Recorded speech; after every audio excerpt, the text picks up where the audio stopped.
Welcome back to another fascinating journey through the depths of human history. Today, we're traveling back over 5,000 years to the dusty plains of ancient Mesopotamia, to a time when the world witnessed something that had never happened before.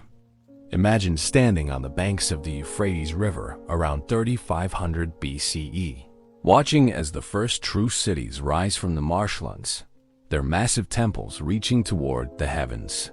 Here, in this cradle between two rivers, a remarkable people called the Sumerians are doing something revolutionary. They're not just building villages or settlements. They're creating the world's first kingdoms, complete with laws, armies, temples, and bureaucracies that would make modern governments look simple by comparison. But how did they do it? How did a collection of farmers and fishermen transform into the architects of civilization itself?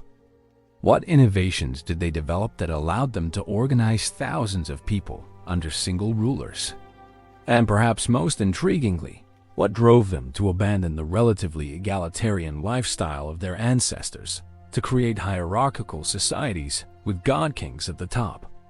The answers to these questions reveal not just the birth of the first kingdoms, but the very foundations of our modern world.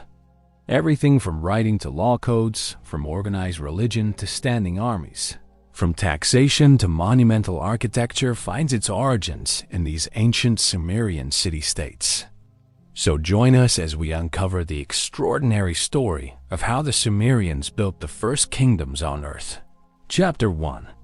The land between two rivers. The story begins not with kings or armies, but with water. The Tigris and Euphrates rivers flow down from the mountains of Anatolia, carving their way through the ancient landscape until they reach the flat alluvial plains of southern Mesopotamia. Here, where the two rivers spread their fertile silts across the land before emptying into the Persian Gulf, nature creates both opportunity and challenge in equal measure. The soil is incredibly rich, dark and heavy with nutrients carried down from distant highlands. When properly irrigated, this land can produce harvests beyond imagination. But there's a catch, and it's a significant one. Rainfall in this region is scarce and unpredictable. The rivers themselves are temperamental, prone to devastating floods in the spring when mountain snows melt, and reduced to sluggish streams in the brutal heat of summer. Without human intervention, much of this potentially fertile land remains either parched desert or treacherous marsh. Around 6000 BCE, the first settlers begin arriving in southern Mesopotamia. These early inhabitants come from the surrounding highlands, drawn by the promise of abundant water and fertile soil. They're not Sumerians yet, at least not the Sumerians we'll come to know. These are the Ubaid people, named after the archaeological site where their distinctive pottery was first discovered. They settle along the riverbanks and the edges of marshes, building simple reed houses and cultivating small plots of wheat and barley. Their villages are modest affairs, rarely exceeding a few hundred inhabitants. But these Ubaid settlers are learning something crucial. They're discovering that survival in this harsh environment requires cooperation on a scale never before attempted. A single family cannot dig and maintain the irrigation canals needed to water crops. A small group of households cannot build the levees necessary to protect against spring floods. Success in this land demands organization, planning, and the coordination of labor on an increasingly large scale. Over the following centuries, something remarkable happens. The villages grow larger. More importantly, they grow more complex. By 4500 BCE, we see the emergence of what archaeologists call the Uruk period, named after what will become one of the first great cities. The settlements are no longer simple farming villages. They're becoming proto-urban centers with specialized craftspeople, merchants, and administrators. The population is concentrating into fewer but much larger settlements. A site like Eridu, which later Sumerians will revere as the first city ever created by the gods, expands from a small shrine and a cluster of houses into a substantial town with a large temple complex at its center. The transformation is driven by the demands of managing water. Successful irrigation in Mesopotamia requires extensive canal systems that draw water from the rivers during the growing season and drain excess water during floods. These canals must be planned, excavated, and maintained. They must be fair, ensuring that upstream users don't monopolize the water at the expense of those downstream. Disputes must be settled. Labor must be organized, and someone must have the authority to make decisions that everyone will follow. The temple emerges as the organizational center of these growing communities. In the Sumerian worldview that's taking shape, the land belongs to the gods. The temple is the god's house, and the temple complex is essentially the god's estate. The god, of course, cannot personally manage agricultural production, so this responsibility falls to the temple priests and administrators. These religious functionaries begin to organize labor, manage irrigation projects, collect surplus harvests, and redistribute food to workers. They're becoming, in effect, the first bureaucrats. Archaeological evidence from this period reveals the temples accumulating wealth and controlling increasingly large amounts of land and resources. The temple administrators are keeping records, at first using simple clay tokens to track transactions, then more sophisticated systems of marking clay tablets. They're developing systems of measurement and accounting. They're organizing specialized workshops where craftspeople produce pottery, textiles, and metal goods. The temple is evolving from a simple shrine into something far more complex, an economic and administrative powerhouse. But water management alone doesn't explain the rise of kingdoms. Other factors are at play. The land of Sumer, for all its agricultural potential, lacks many crucial resources. There's virtually no stone suitable for building or making tools. There's no timber for construction or fuel. There are no metal ores for making copper or bronze tools and weapons. All of these must be imported from distant regions. Timber from the Zagros Mountains to the east, or Lebanon to the west, stone from the northern reaches of Mesopotamia, copper from Anatolia or the Arabian Peninsula, and eventually tin from even more distant sources. Long-distance trade becomes essential to Sumerian civilization. But trade requires infrastructure, security, and organization. Merchants need warehouses to store goods. They need roads or waterways for transportation. They need some form of contract enforcement to ensure trading partners honor their agreements. Most crucially, they need protection from bandits and raiders who might seize valuable goods being transported across long distances. The temple administrators, with their growing power and organizational capacity, are perfectly positioned to provide these services. As the Uruk period progresses, we witness an acceleration of change. By 3500 BCE, true cities are emerging in southern Mesopotamia. Uruk itself grows to an unprecedented size, eventually covering more than 2 square miles and housing perhaps 50,000 inhabitants. To put this in perspective, this is larger than any human settlement that has existed anywhere on Earth up to this point. The city features massive temple complexes, including the famous White Temple built atop a towering ziggurat platform.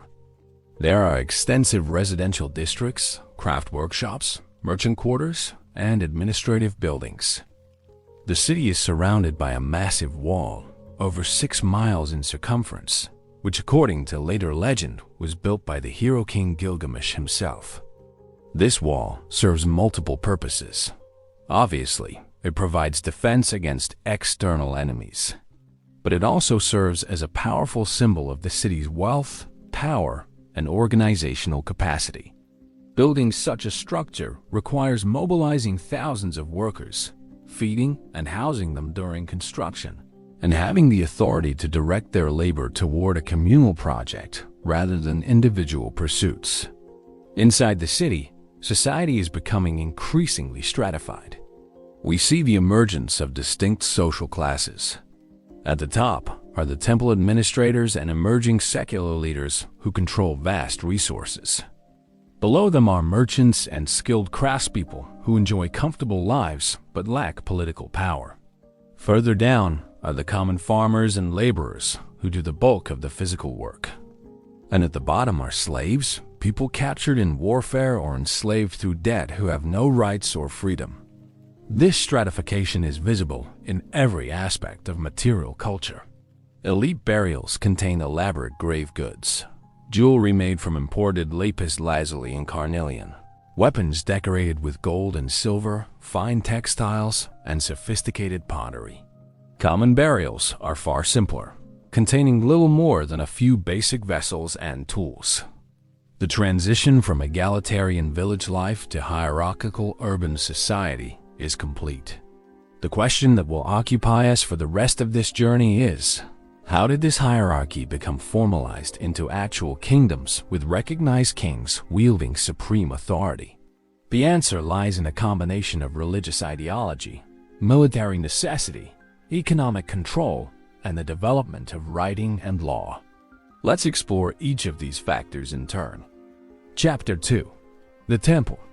In the beginning, according to Sumerian belief, there were only the gods and the chaotic waters of creation. The gods created humans for a specific purpose: to work the land, tend the fields, and provide food and offerings to the divine beings. In return, the gods would ensure cosmic order, protect humanity from chaos, and provide the blessings necessary for life to flourish. This theological worldview has profound political implications. If the land belongs to the gods, and if humans exist to serve the gods, then the person who mediates between the divine and human realms wields enormous power. That person is the the high priest or priestess of the city's main temple. But around 3000 BCE, we see the emergence of a new title, Lugal, which literally means big man or great man. The Lugal is a secular leader, originally probably a war chief elected temporarily during times of military crisis. But as warfare becomes more frequent and the organizational demands of managing large urban populations grow more complex, the temporary Lugal becomes a permanent institution. The secular king emerges alongside the religious and sometimes the two roles merge into a single individual. The transition from collective leadership through temple councils to monarchical rule by individual kings doesn't happen overnight or uniformly across all Sumerian cities. In Uruk, the king seems to gain ascendancy earlier. In other cities like Lagash, the temple priesthood maintains more power for longer periods. But certain patterns emerge consistently. The king claims a special relationship with the city's patron deity. He's not quite divine himself, at least not in early Sumerian thought, but he's chosen by the gods to rule on their behalf. This divine selection legitimizes his authority and makes opposition to the king effectively opposition to the gods themselves. The coronation rituals that develop reflect this sacred character of kingship. When a new king takes the throne, he participates in elaborate ceremonies at the main temple. He might symbolically marry the goddess Inanna in a sacred marriage ritual designed to ensure fertility and prosperity for the land. He receives the symbols of kingship from the priests, demonstrating that his authority comes from divine sources. He makes lavish offerings to the gods, showcasing both his piety and his control over economic resources. The king's responsibilities extend far beyond mere political administration. He's the supreme judge, settling disputes and ensuring justice throughout the realm. He's the chief military commander, leading the army in times of war and defending the city from external threats. He's the primary builder, responsible for maintaining and expanding the temple complexes, city walls, and irrigation systems. He's the intermediary with the gods, ensuring through proper ritual and offerings that divine favor continues to bless the land. Most crucially, he's the guarantor of order against chaos. In Sumerian thought, the universe constantly threatens to return to primordial chaos unless actively maintained through proper ritual and right action. The king is the human agent responsible for preserving cosmic order, making his rule not just politically expedient but cosmically necessary. This ideology proves remarkably powerful and durable, influencing kingship concepts throughout Mesopotamian history and beyond. But ideology alone doesn't create kingdoms. The king needs resources, and lots of them. The early Sumerian kings developed several mechanisms for accumulating wealth and power. First, they maintain close control over the temple estates. Whether the king is also the high priest or simply works in partnership with the priesthood, the vast agricultural lands controlled by the temples provide enormous resources. These temple estates employ thousands of workers and produce massive food surpluses. The king can tap into these surpluses to feed specialized workers, soldiers, craftspeople, builders, and administrators who don't produce their own food. Second, the king claims ownership of certain crown lands separate from the temple estates. These royal lands expand through conquest, purchase, and sometimes through the confiscation of property from those who fall out of favor. The income from these lands belongs directly to the king rather than to the temple, providing him with an independent power base. Third, the king imposes various taxes and labor obligations on the population. Every citizen owes service to the king, whether in the form of agricultural labor, military service, or work on public projects like irrigation canals and city walls. The administration required to manage all this becomes increasingly sophisticated. The king surrounds himself with officials bearing various titles and responsibilities. There's the suckle, a sort of prime minister or chief administrator who manages day-to-day governance. There are military commanders, each responsible for different contingents of the army.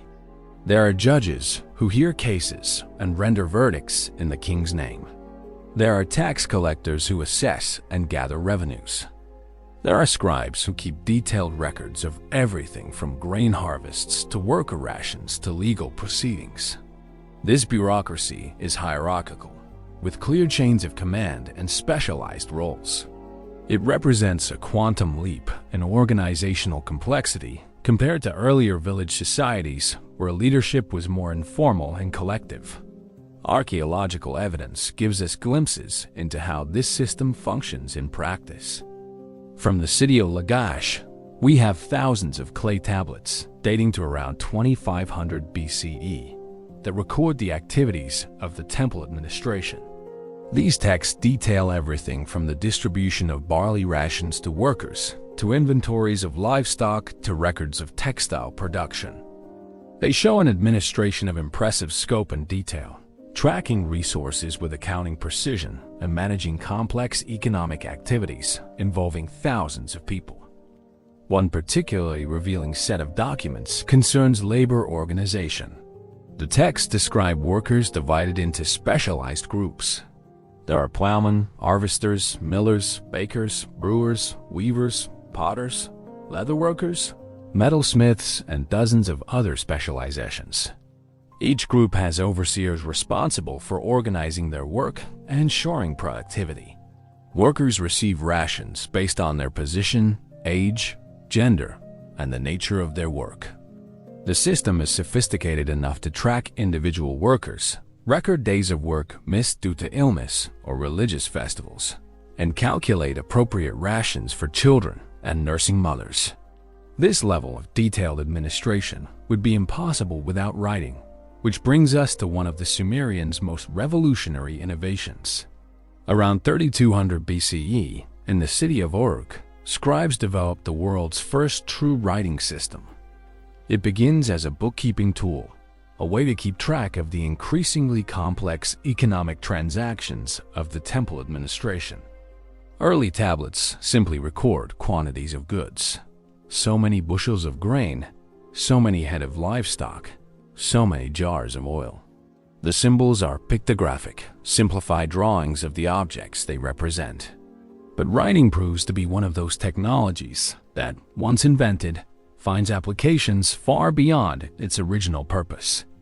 Within a few centuries, Sumerian cuneiform writing evolves to represent not just objects, but sounds, allowing scribes to write any word in the Sumerian language. This transforms writing from a simple accounting tool into a medium for recording laws, hymns, myths, historical records, letters, contracts, and eventually literature. The invention of writing has profound implications for kingship and governance. It allows the king to communicate his commands across distance and time. A written decree can be sent to a distant city and will say exactly what the king intended, not subject to the distortions of oral transmission. Written laws can be proclaimed and displayed publicly, establishing clear standards of justice and royal authority. Written treaties can formalize relationships with other kingdoms. Written historical inscriptions can preserve the king's achievements for posterity, building his reputation and legitimizing his dynasty. The king who controls writing and literacy controls not just present reality, but the very record of truth itself. Chapter 3. The First Kings around 2900 BCE. Sumerian tradition holds that kingship descends from heaven for the first time after the Great Flood. The Sumerian king list, a text compiled much later but drawing on earlier traditions, names the first post-flood dynasty as ruling from the city of Kish. The earliest kings are shadowy figures, possibly mythical, about whom we know almost nothing concrete. But by 2700 BCE, we begin to encounter kings who are almost certainly historical figures. An-Nutarajesi of Kish, who rules around this time, is the first Sumerian king mentioned in contemporary records rather than only in later king lists. The inscription claims he built a temple and defeated the rival land of Elam to the east. His son Ajah appears in later Sumerian poetry as a rival to the famous Gilgamesh of Uruk. This brings us to one of ancient history's most fascinating figures. Though separating the historical king from the legendary hero remains challenging. Gilgamesh rules Uruk around 2700 BCE, though everything we think we know about him comes from later literary sources, particularly the Epic of Gilgamesh, composed many centuries after his death. The epic portrays him as a powerful but initially tyrannical king who undergoes a spiritual journey and learns wisdom. He's credited with building Uruk's massive walls, befriending the wild man Enkidu, defeating the monster Humbaba, spurning the goddess Inanna, and ultimately searching for immortality after Enkidu's death. How much of this reflects historical reality? We can't be certain, but the epic likely preserves some genuine memories of a significant early king who undertook major building projects and military campaigns. What matters for our purposes is that by this period, individual kings have become prominent enough that stories and legends accumulate around them. The king is becoming not just an administrator, but a cultural hero, a figure of such importance that his deeds are worth recording and remembering for centuries. The early kingship is characterized by constant warfare between competing city-states. Sumer never becomes a unified kingdom under a single ruler during this early period. Instead, it remains a patchwork of independent cities, each with its own king, patron deity, and territory. Uruk, Ur-Lagesh, Amma, Kish, Nippur, and other cities vie for supremacy, forming alliances, fighting wars, and struggling for control over valuable resources and agricultural land. This competition, while often destructive, drives many of the innovations that make Sumerian kingship so effective. A king who wants his city to prevail must mobilize resources efficiently, maintain a strong army, ensure the loyalty of his subjects, and outmaneuver his rivals diplomatically and militarily. The most successful kings are those who develop the most effective administrative systems, the most powerful military forces, and the most compelling ideological justifications for their rule. One of the earliest well-documented conflicts involves the cities of Lagash and Umma, which wage a lengthy struggle over control of the Gedena, a fertile agricultural region between their territories. Around 2450 BCE, King Enem of Lagash claims a decisive victory over Umma. He commemorates this triumph with the Stele of the Vultures, one of the most important artifacts from this period. The monument depicts an Adam leading his troops, shown in the characteristic phalanx formation with overlapping shields, trampling the bodies of enemies while vultures feast on the fallen. Another scene shows the city's god, Ningersu, capturing enemies in a net, emphasizing that this is not merely a human conflict but a war with divine sanction. The accompanying inscription describes the battle, establishes the boundary between Lagash and Umma, and invokes terrible curses on anyone who violates the agreement. This stele reveals several important aspects of early Sumerian kingship. The king is the military leader, personally commanding troops in battle. Victory brings glory to the king but is credited ultimately to the city's god. The king marks his achievements with permanent monuments designed to preserve his fame. And the king establishes boundaries and treaties, backed by both military force and religious sanction. But the conflict between Lagash and Umma doesn't end with Enadam's victory. Later kings of Umma continue to challenge the boundary, and later kings of Lagash continue to fight to defend it.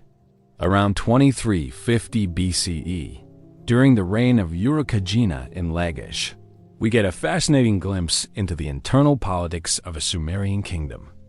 Urukagina claims to have implemented reforms to address corruption and oppression within the city. His inscriptions complain about previous rulers and their officials who seized property from citizens, imposed unfair taxes, and exploited their positions for personal gain.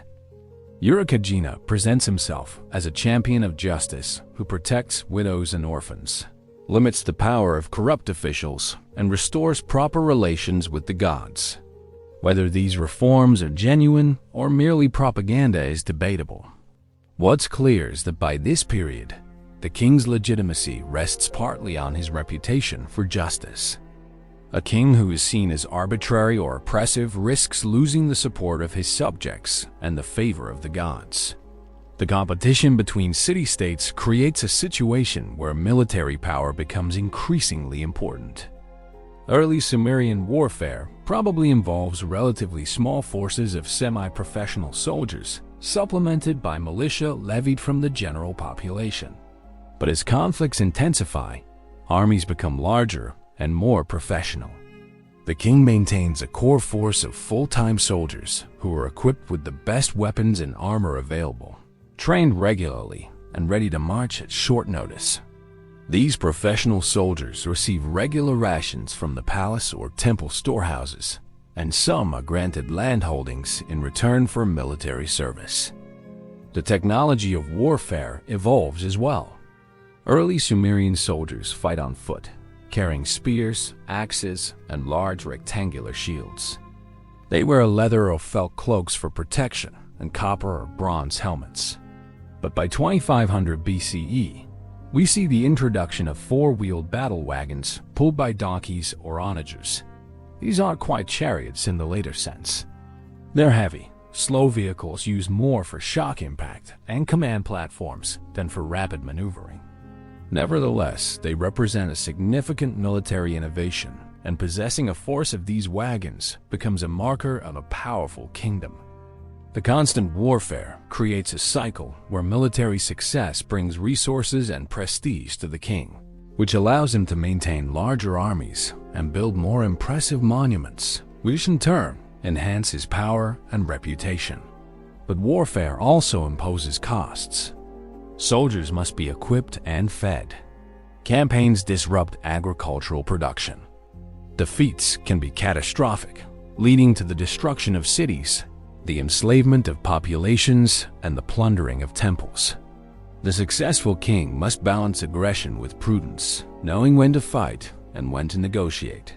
He must maintain the support of his own people, even while imposing the burdens of military service and taxation.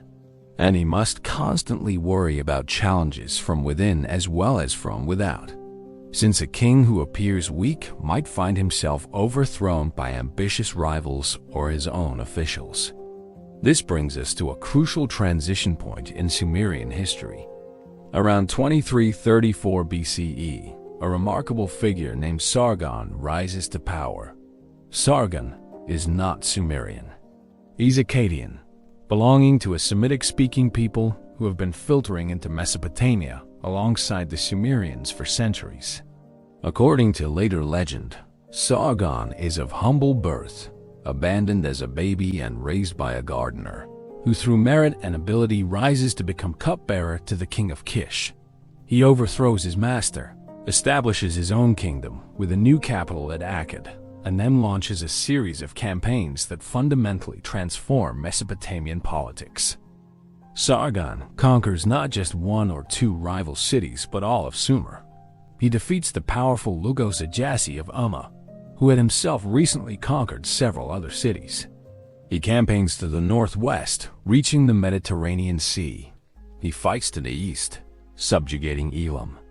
By the end of his reign, Sargon claims to rule an empire stretching from the Upper Sea to the Lower Sea, from the Mediterranean to the Persian Gulf.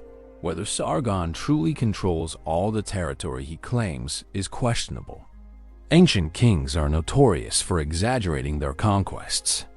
But even if we discount some of the hyperbole, Sargon clearly achieves something unprecedented: the first multi-ethnic empire in world history. He rules over both Akkadian and Sumerian populations, imposing a degree of centralized control never before attempted. He stations Akkadian governors in conquered Sumerian cities, replacing or supervising local rulers. He installs his own daughter as high priestess in Ur, using religion to legitimize Akkadian rule over a Sumerian holy city. He maintains a large standing army, reportedly 5,400 men who eat bread before him daily, meaning they're full-time professional soldiers supported directly from the royal treasury. Sargon's empire doesn't survive long intact after his death. His sons and grandsons face constant rebellions from conquered peoples, trying to regain independence.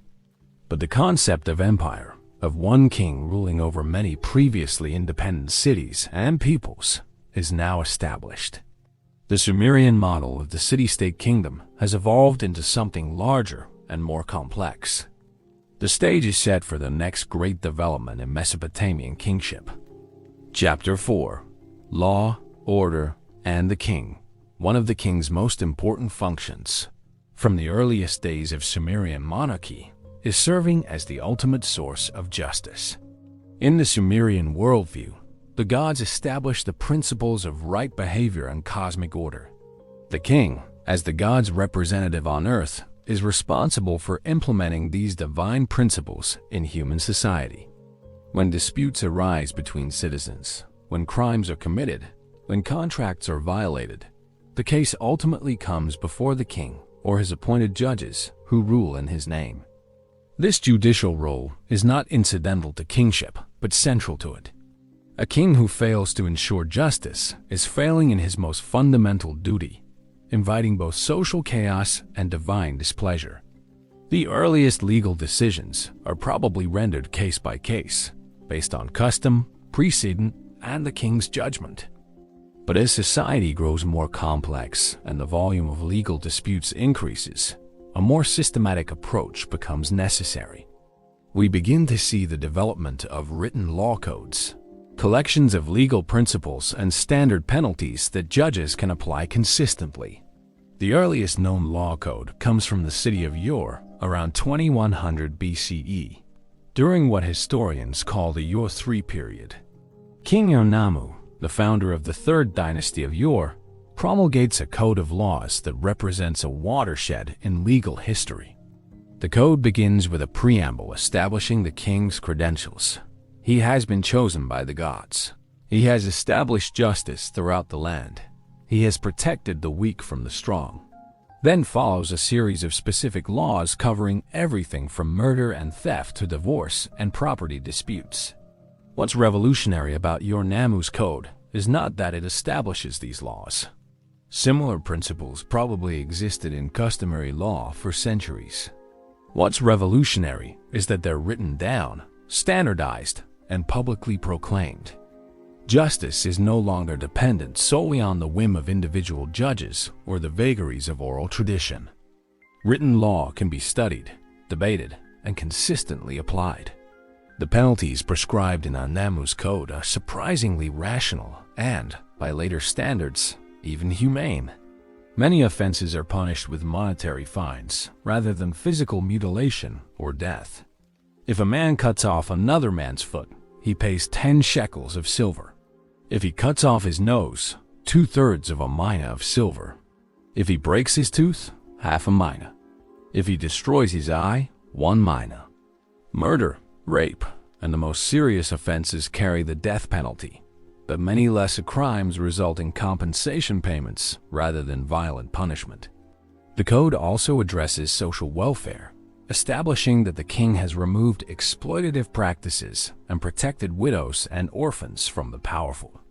This emphasis on protection of the vulnerable becomes a standard theme in Mesopotamian royal ideology. The good king defends those who cannot defend themselves, ensuring that justice is available to all regardless of social status. Other Sumerian and Akkadian kings issue similar codes. From Lipit-Ishtar of Ezin around 1930 BCE, we have another legal collection that addresses family law, property disputes, and obligations of different social classes. The most famous later example is the Code of Hammurabi from Babylon, dating to around 1750 BCE, though by this period we're beyond the Sumerian era strictly speaking. These law codes serve multiple purposes. Practically, they provide guidance to judges and help ensure consistent rulings across the kingdom. Ideologically, they demonstrate the king's commitment to justice and order. Propagandistically, they enhance the king's reputation as a wise and just ruler. The king who can point to his law code as evidence of his righteousness has a powerful tool for legitimizing his rule. The gods have granted him power precisely because he uses it to establish justice, protect the innocent, and punish the wicked. But proclaiming laws is one thing. Enforcing them is another. The Sumerian kings developed increasingly sophisticated judicial systems to administer justice throughout their realms. At the local level, cities have courts where appointed judges hear cases. These judges are often drawn from the ranks of temple administrators or royal officials. They're literate, able to read and interpret the law codes, and they have the backing of the king's authority. More serious cases, or cases involving elite individuals, might be referred to higher courts or even to the king himself. The judicial process involves hearing testimony from both parties to a dispute, examining evidence, and consulting relevant laws and precedents. Witnesses swear oaths by the gods, invoking divine punishment if they lie. In cases where evidence is unclear, parties might undergo ordeals. One common ordeal involves the accused being thrown into the river. If they drown, they're guilty. If they survive, they're innocent. This strikes modern sensibilities as barbaric and arbitrary, but in the Sumerian worldview, it makes perfect sense. The river god judges the case, allowing the innocent to survive and the guilty to perish. Legal documents from this period reveal a society with sophisticated concepts of contracts, property rights, and legal obligations. People buy and sell land, houses, and slaves, with contracts carefully recording the transaction, the price, and the witnesses. Merchants enter into partnership agreements, detailing how profits and losses will be shared. Individuals take out loans, with clear terms specifying interest rates, repayment schedules, and consequences of default. Marriage contracts establish the rights and obligations of husbands and wives, including provisions for divorce and inheritance. Adoption contracts create legal parent-child relationships. All of this requires not just a legal framework, but a reliable system for enforcing contracts and protecting property rights. The king's justice system provides this enforcement, giving people confidence that agreements will be honored and violations punished. The development of written law has profound implications for royal power. On one hand, it constrains the king. Once laws are publicly proclaimed and written down, the king cannot easily violate them without damaging his legitimacy. The law becomes a standard against which the king himself can be judged. If he acts arbitrarily, ignoring his own legal code, he risks being seen as a tyrant rather than a just ruler. On the other hand, written law enhances royal power by standardizing justice throughout the realm and ensuring that local officials judge cases according to the king's principles rather than their own whims. The law extends the king's reach into every corner of the kingdom, regulating behavior and resolving disputes according to centralized royal standards. Perhaps most importantly, the law codes demonstrate that the king's authority is rational, systematic, and divinely sanctioned. He rules not through mere force, but through justice, not as a tyrant, but as a wise shepherd of his people. The judicial role of kingship is closely connected to the broader concept of maintaining Mat or Kitu, the cosmic order that prevents chaos. In Sumerian thought, the universe operates according to divinely established principles. The sun rises and sets in its appointed courses. The seasons follow their cycles. The rivers flow. All of this reflects the fundamental order built into creation by the gods.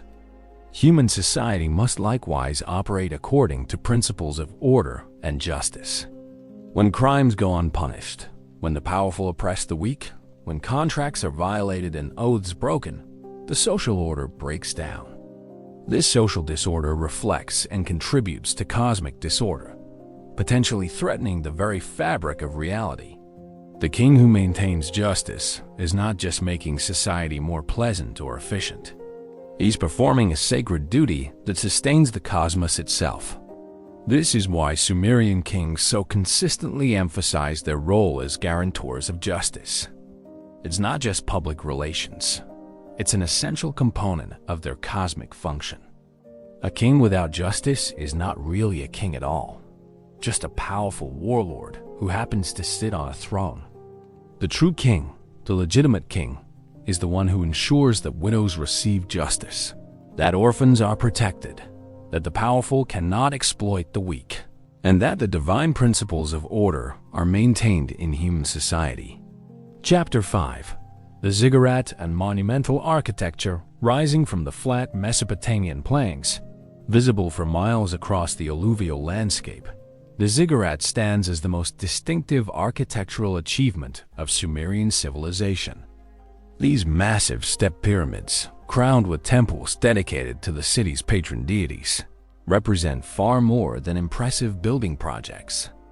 They are physical manifestations of the relationship between heaven and earth, between gods and humans, and crucially, between the king and divine authority. The ziggurat is the mountain on the plain, an artificial elevation that brings the earthly realm closer to the heavens where the gods dwell. Every major Sumerian city boasts at least one of these structures, and building or renovating the ziggurat is one of the primary duties of kingship.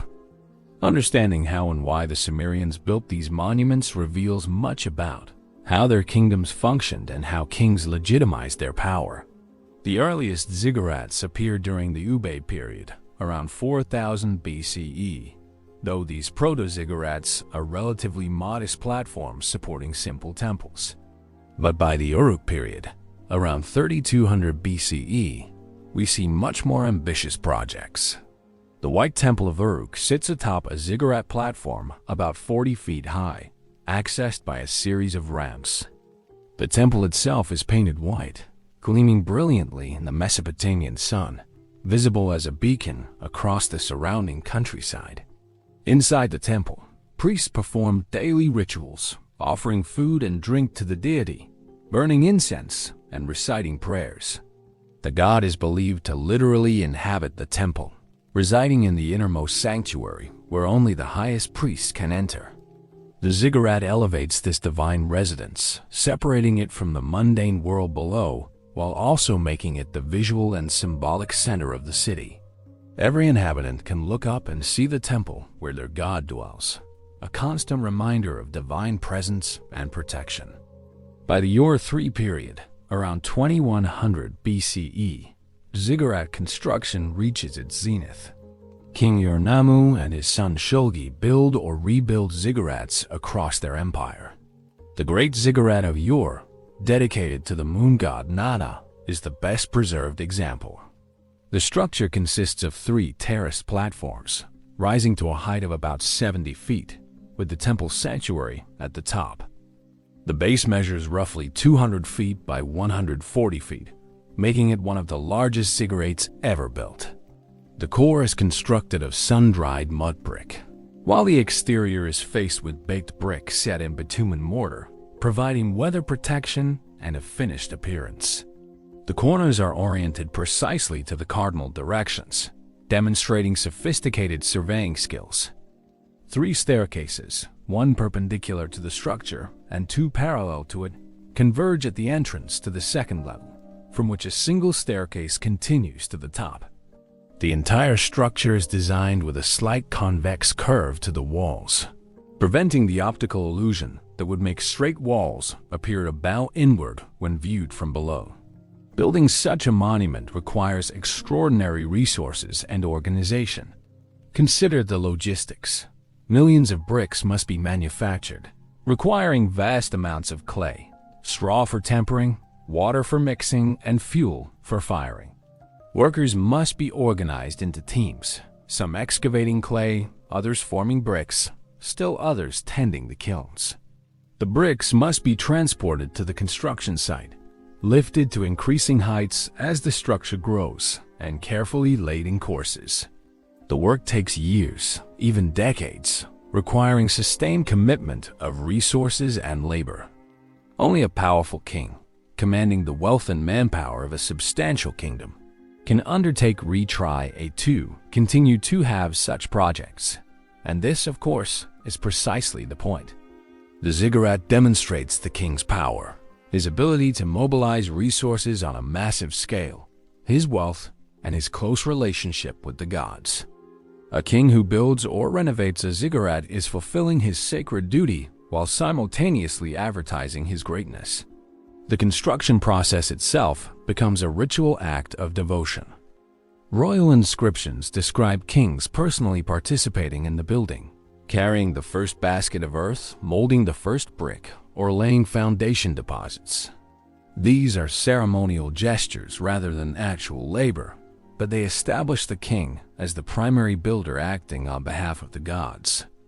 King Shilgi of yore, in his numerous hymns praising himself, repeatedly emphasizes his building achievements.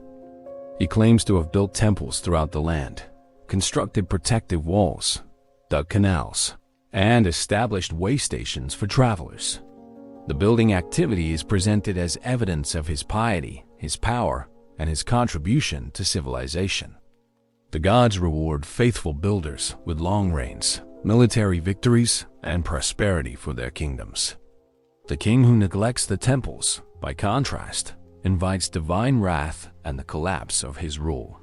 But ziggurats serve practical functions beyond their symbolic importance. The temple complex at the base of the ziggurat functions as an economic center, controlling vast agricultural estates, organizing craft production, and managing long-distance trade. The temple employs thousands of people, priests and priestesses who perform rituals, administrators who manage resources, craftspeople who produce goods, agricultural workers who farm temple lands, and merchants who conduct trade on behalf of the temple. The temple receives offerings from worshippers, tribute from subject territories, and the produce of its own estates. It redistributes these resources, providing rations to employees, offering hospitality to travelers and pilgrims, giving charity to the poor, and making gifts to the king and favored officials. The temple is simultaneously a religious institution, an economic corporation, and a social welfare organization. The ziggurat towering above represents and legitimizes this entire complex system. The temple workshops produce some of the finest goods in Sumerian civilization. Textile production is particularly important, with skilled weavers creating everything from simple work garments to elaborate luxury fabrics. The temple workshops at Ur employ thousands of women in various stages of textile production, processing wool, spinning thread, weaving fabric, and finishing cloth. These textiles are essential trade goods, exported across the Near East in exchange for materials Sumer lacks. The temple metalworkers create bronze tools and weapons, copper vessels, and precious objects of gold and silver. Stone carvers produce statues, cylinder seals, and jewelry from imported stones. Potters manufacture everything from simple storage jars to elaborate painted vessels. All of this production is organized, managed, and recorded by the temple administration. The scribes track inputs and outputs, calculate labor costs, and ensure quality control. The system is remarkably efficient, producing high-quality goods in substantial quantities. Beyond the ziggurat, Sumerian kings undertake other monumental building projects that demonstrate their power and benefit their kingdoms. City walls are perhaps the most important defensive structures, but they also serve symbolic functions. A city surrounded by massive fortifications broadcasts its strength and wealth. The walls of Uruk, reportedly built by Gilgamesh, stretch for over 6 miles and include 900 towers. These walls require enormous investments of labor and materials, but they also make Uruk virtually impregnable to attack.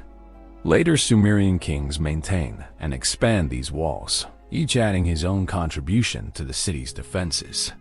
Royal inscriptions proudly proclaim wall-building achievements, often including the thickness and height of the walls, the number of gates, and the towers erected. The king who strengthens his city's walls is protecting his people and demonstrating his power to potential enemies. Palaces represent another major category of royal construction. As kingship becomes more elaborate and the king's household grows larger, simple residences no longer suffice. Kings build impressive palace complexes that serve as administrative centers, royal residences, and symbols of monarchical power.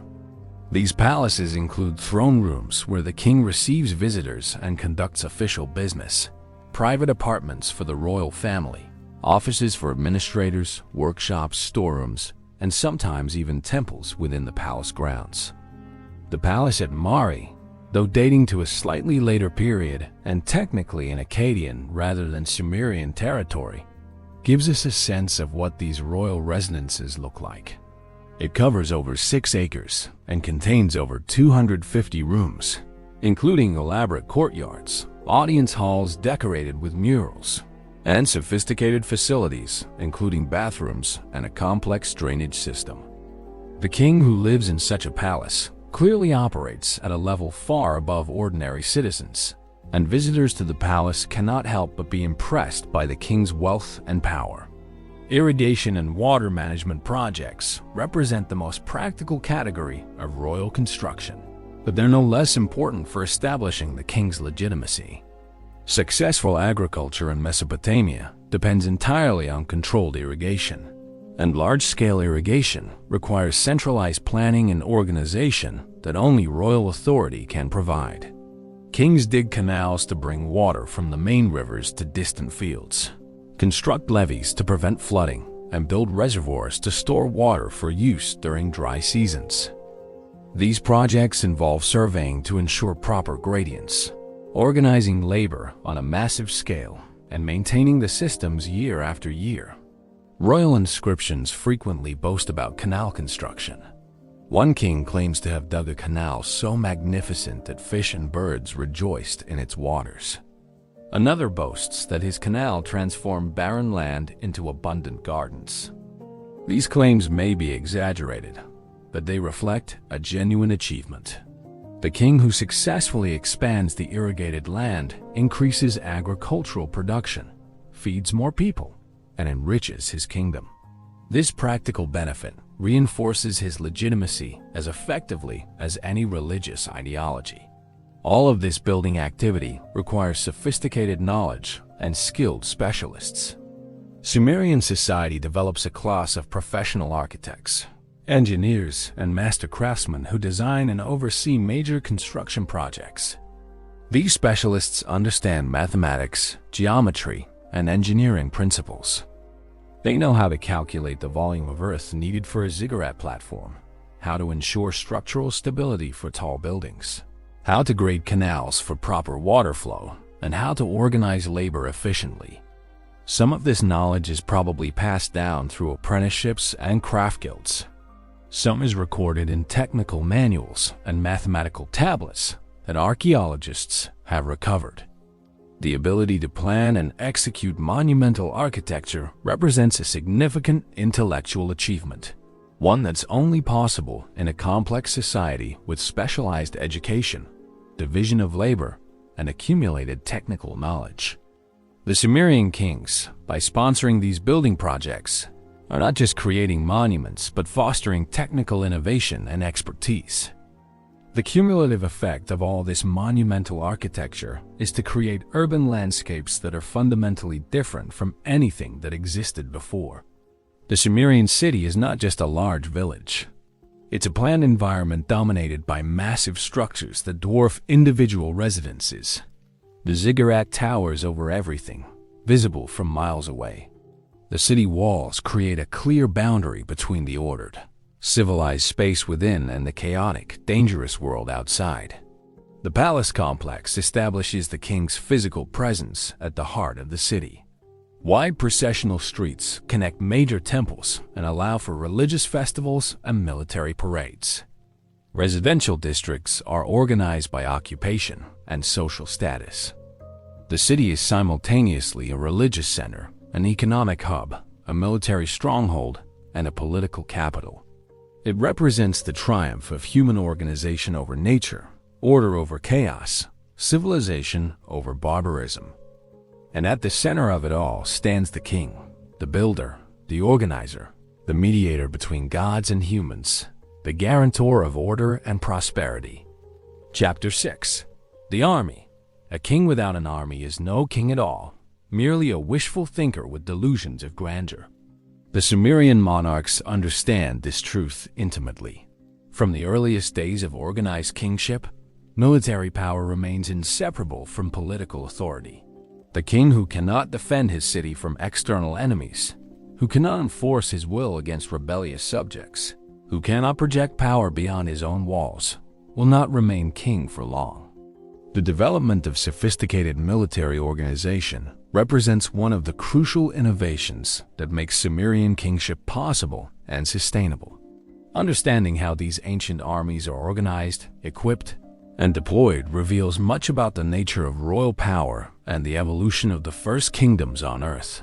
In the earliest period of Sumerian civilization, warfare is probably a relatively informal affair. When conflict arises, the able-bodied men of the city arm themselves with whatever weapons are available and march out under the leadership of temporary war chiefs. These militia forces lack standardized equipment, professional training, or sophisticated organization. Battles are chaotic melees where individual courage and ferocity determine outcomes. But as cities grow larger, wealth accumulates, and conflicts become more frequent and higher stakes. This informal system proves inadequate.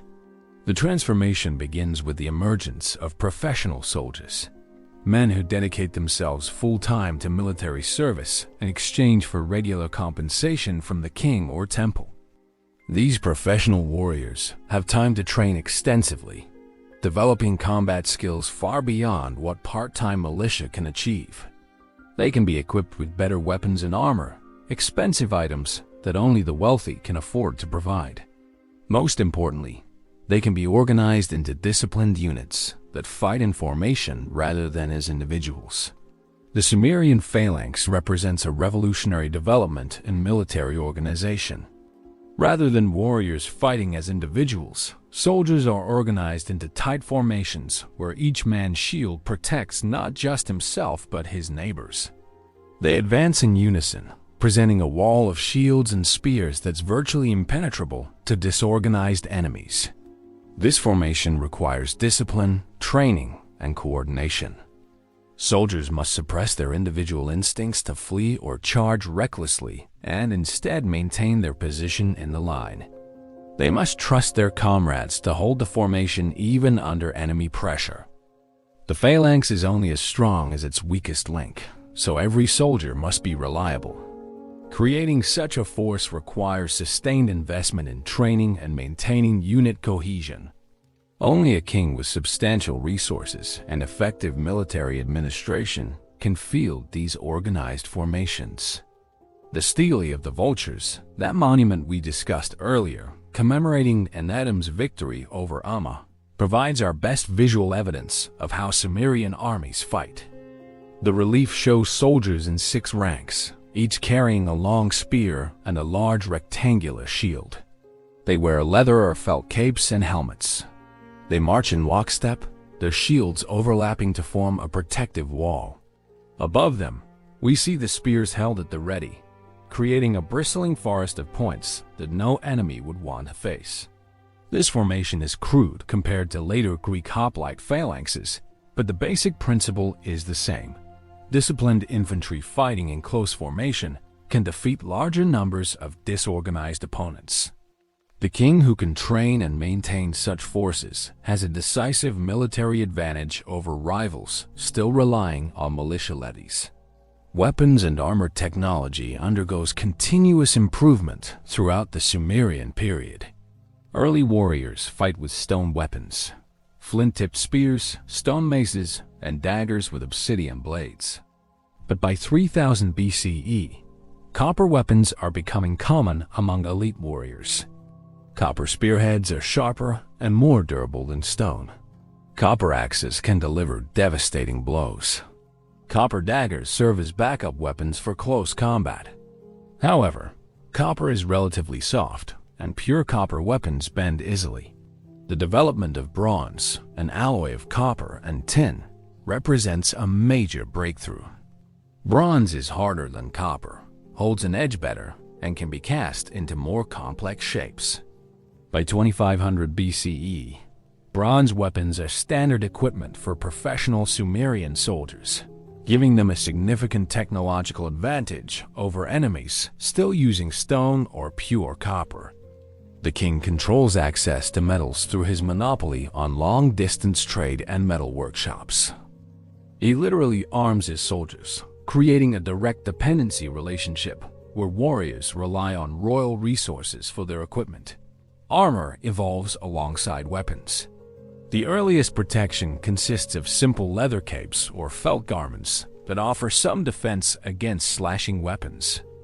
But as bronze weapons become more common, better protection becomes necessary. Soldiers begin wearing helmets, initially simple copper skullcaps, but eventually elaborate bronze helmets with cheek guards and neck protection. Some elite warriors have bronze scale armor, made from small bronze plates sewn onto leather or fabric backing. This armor is expensive and time-consuming to manufacture, so it's reserved for the king's best troops. The king himself, when he goes to war, wears the finest armor available, both for protection and as a symbol of his status. Royal iconography regularly depicts kings in full military regalia, emphasizing their role as supreme military commanders. A king who cannot lead his troops to victory, or who at least cannot maintain the appearance of martial prowess, risks losing respect and authority.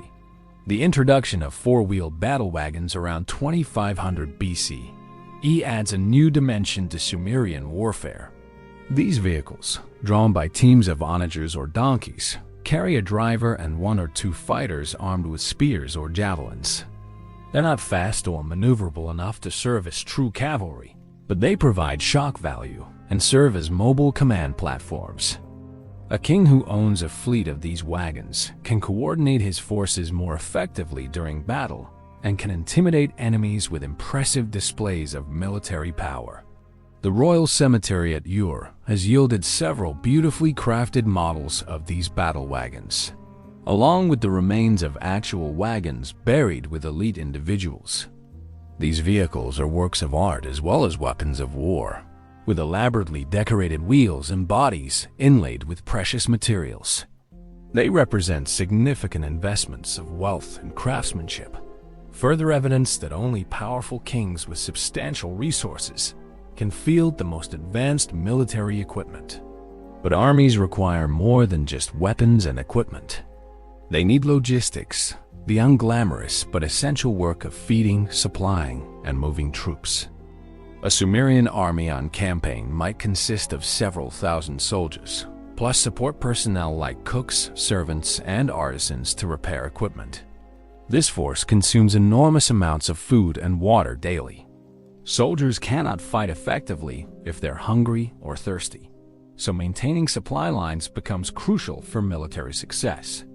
The king's administration must calculate how much food the army needs, requisition supplies from royal storehouses or temple estates, organize transport of supplies to the army's location, and distribute rations to individual units.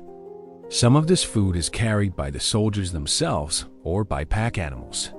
For longer campaigns, supply depots are established along the route of march. The army might also forage from the countryside, taking supplies from villages and fields along the way, though this risks alienating the local population and creating long-term problems. Military organization requires a command structure with clear chains of authority. At the top, of course, stands the king himself, the supreme commander of all military forces. Below him are various military officials with different responsibilities. There are generals who command large formations, captains who lead individual units, and sergeants who maintain discipline among the rank-and-file soldiers. These officers are drawn from the nobility or from proven warriors who have distinguished themselves in battle. The king rewards successful military leaders with grants of land, precious gifts, and elevated social status. But he also carefully manages these relationships, ensuring that no single general becomes powerful enough to challenge royal authority. The king who cannot maintain control over his army may find himself overthrown by a military coup, replaced by an ambitious general who decides he would make a better ruler. This threat is ever present, forcing kings to balance the need for competent military leadership against the danger of empowering potential rivals. Training and discipline separate professional armies from militia mobs. Sumerian soldiers undergo regular training, practicing formation fighting, weapons drills, and physical conditioning. They learn to obey orders instantly, to maintain formation under stress, to coordinate movements with their comrades. This training takes place at military camps or barracks where soldiers live together, developing unit cohesion and loyalty. The king's guards, the elite troops who protect the monarch and serve as the core of the army, receive the most intensive training and the best equipment. These men are professional warriors in the fullest sense, dedicating their entire lives to military service. They eat, sleep, and train together, forming bonds of brotherhood that make them reliable in battle. The king rewards their loyalty generously, understanding that his personal safety and his kingdom's security depend on having absolutely trustworthy soldiers surrounding him. The strategic goals of Sumerian warfare evolve over time. Early conflicts focus on raiding neighboring cities to steal livestock, capture slaves, and demonstrate martial prowess. These raids are relatively limited in scope and don't aim for permanent conquest. But as kingdoms grow more sophisticated, warfare becomes more systematic and goal-oriented. Kings fight to control valuable agricultural land, especially regions with good irrigation potential. They fight to control trade routes and ensure access to resources their cities need.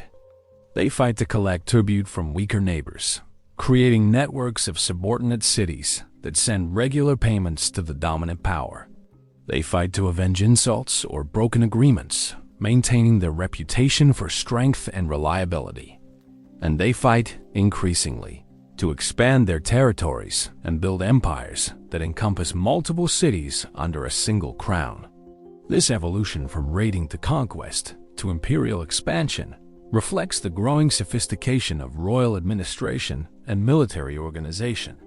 Chapter 7. Writing, Bureaucracy. In the beginning, there were only tokens. Simple clay shapes used to represent quantities of goods. A small cone represents a measure of grain. A sphere represents a measure of oil. An elongated pellet represents an animal. These tokens are used for millennia, helping traders and administrators keep track of goods without needing to count or remember everything. But around 3200 BCE, In the city of Uruk, scribes developed a more sophisticated system.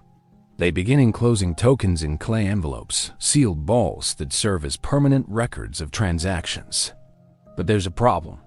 Once sealed, you cannot see the tokens inside without breaking the envelope. The solution is ingenious. Before sealing the envelope, the scribe impresses the tokens on the outside, creating a visual record of what's inside. Soon, scribes realize something revolutionary. If you have the impressions on the outside, you don't actually need the tokens inside anymore. The impressions themselves carry all the necessary information. This insight leads directly to the invention of writing, perhaps humanity's most transformative technology. The impressions evolve into pictographic signs, drawn with a reed stylus on wet clay tablets. These signs represent objects, numbers, and eventually sounds, creating a system that can record any information the scribe wishes to preserve. The implications of this invention for kingship and governance cannot be overstated. Writing allows information to travel across space and time without distortion.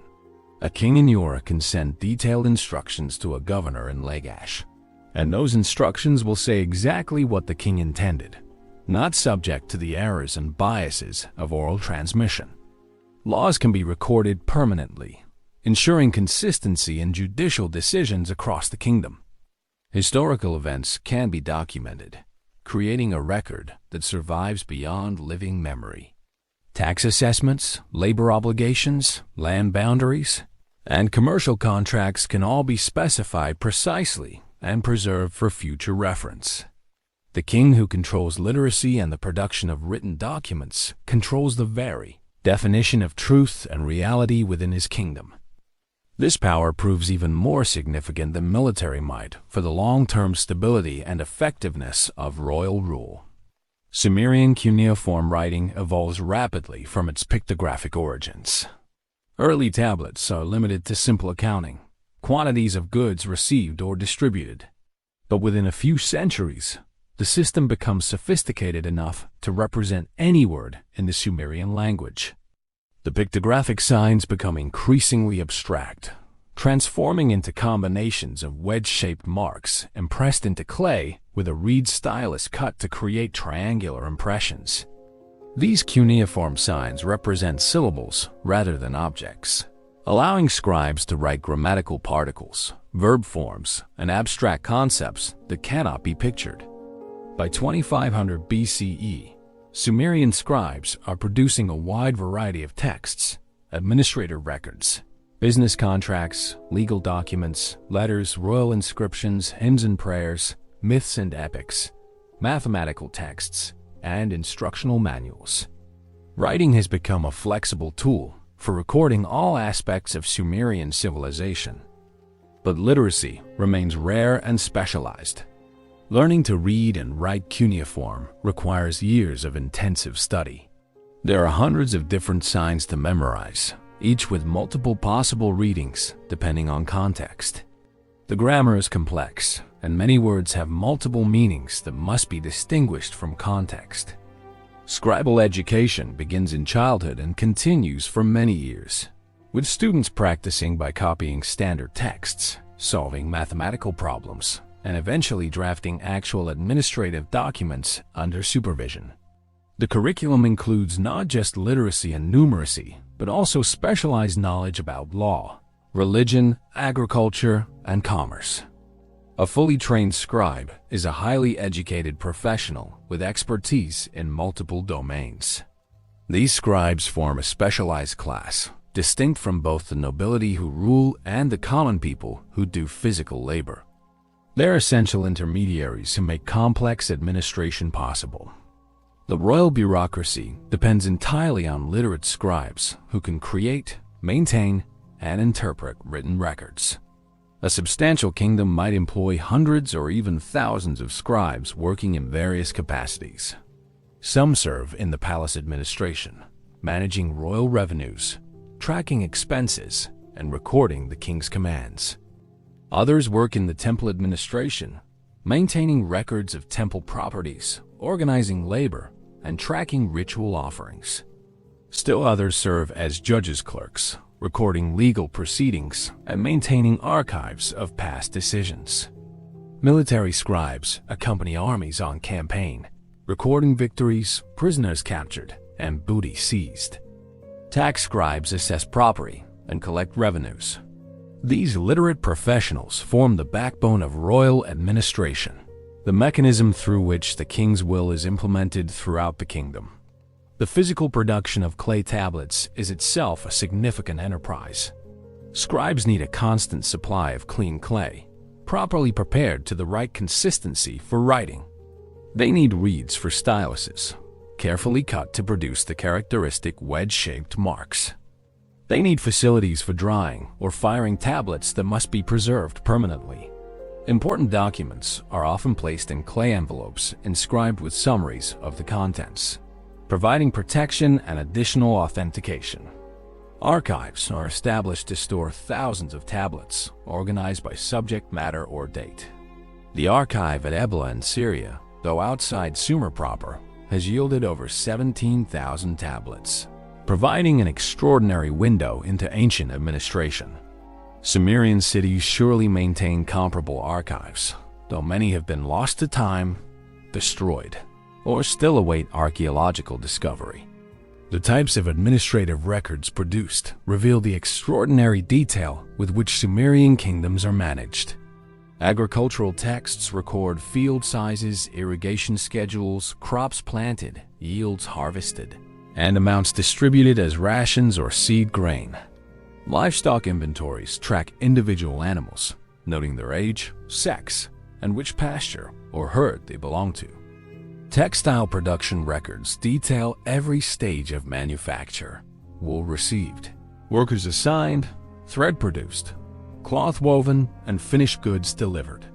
Metalworking texts account for raw materials received, products manufactured, and waste generated. Labor records list workers by name, their occupations, the work assigned, and the rations they receive. Royal inscriptions commemorate building projects, military victories, and the king's pious acts. All of this documentation creates an information-rich environment where administrators can make informed decisions based on detailed data rather than guesswork or intuition. Contract law depends fundamentally on writing. When two parties agree to a transaction, they record the terms on a clay tablet that both parties seal with their personal cylinder seals, distinctive carved stones that leave unique impressions in clay. Witnesses add their seals as well, attesting to the legitimacy of the contract. These sealed tablets serve as legal proof of the agreement's terms. If a dispute arises later, the tablet can be produced before a judge as evidence. The permanence and tamper-proof nature of these documents, once fired or dried hard, make them reliable records that both parties can trust. Without writing, complex commercial activity would be impossible. Who could remember all the details of dozens of transactions? Who could prove what terms were agreed upon months or years ago? Writing solves these problems, enabling sophisticated economic activity and creating legal security for property and contracts. Royal inscriptions serve propagandistic purposes, broadcasting the king's achievements and establishing his reputation for posterity. These inscriptions are placed in foundations of buildings, carved on stone steles erected in public places, or written on clay cylinders buried in temple walls. They follow standard formulas. The king identifies himself with his titles and genealogy, describes his accomplishments, and invokes blessings from the gods while cursing anyone who damages or erases the inscription. The language is formal and highly rhetorical, filled with superlatives about the king's wisdom, power, and piety. King Shulgi of yore leaves dozens of such inscriptions, many in the form of hymns praising himself in the first person. He claims to be the mighty king, the king of yore, the king of Sumer and Akkad, the beloved husband of Inanna, the one who brings prosperity to the land. He lists his building projects, his military victories, his establishment of justice, and his devotion to the gods. These are not objective historical records, but carefully crafted, propaganda designed to shape how the king is perceived by his subjects and remembered by future generations. But writing also creates dangers for royal authority.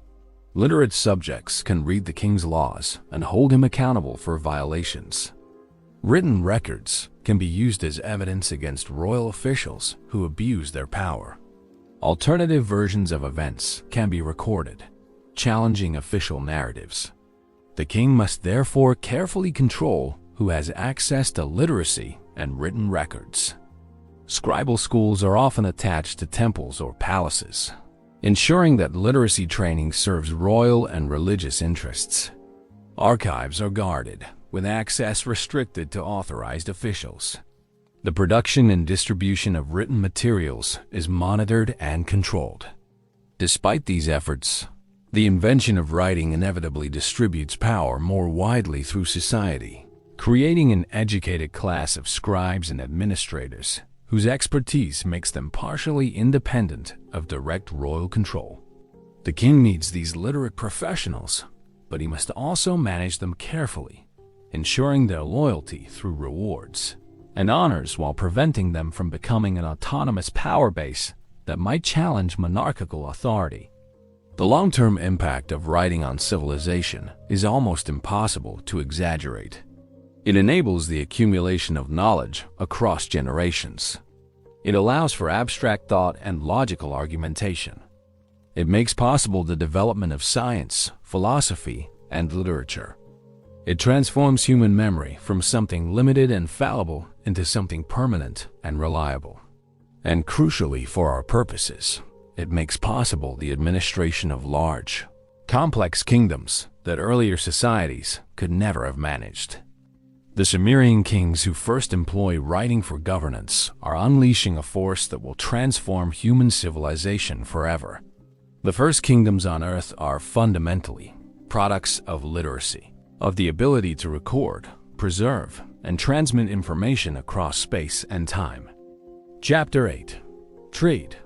Tribute. The dusty caravan appears on the horizon, a line of heavily laden donkeys plodding across the desert under the brutal Mesopotamian sun.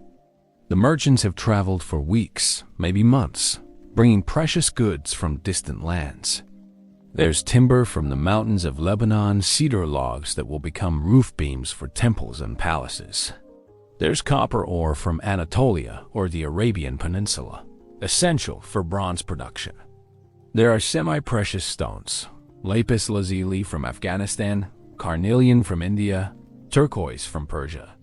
There are textiles from cities to the north, pottery from western regions, and exotic foods and spices that Sumerian nobles crave.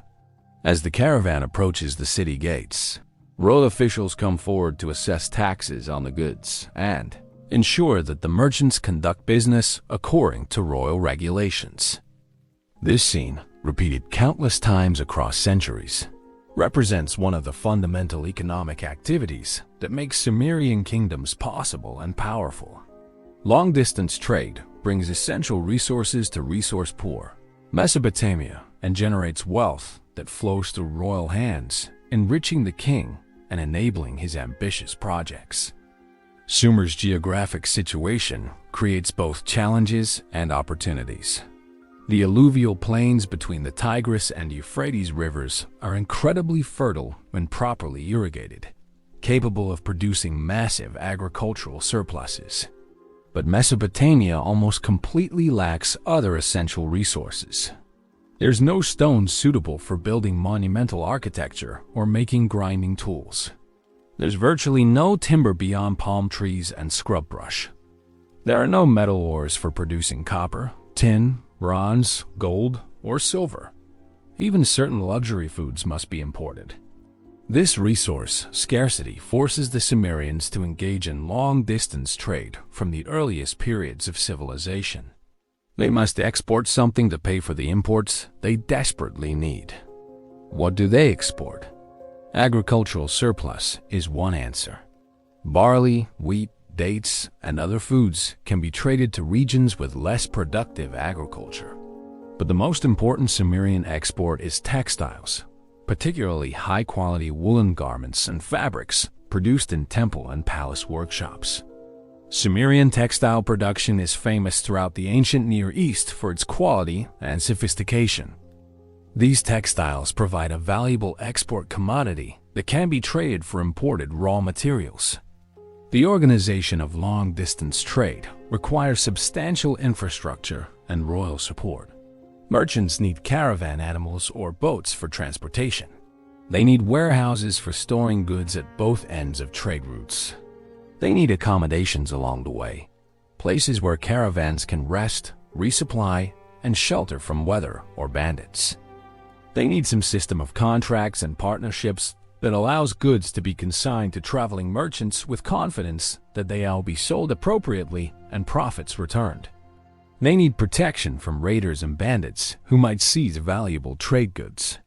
All of this requires organization, investment, and authority that only temples and palaces can provide.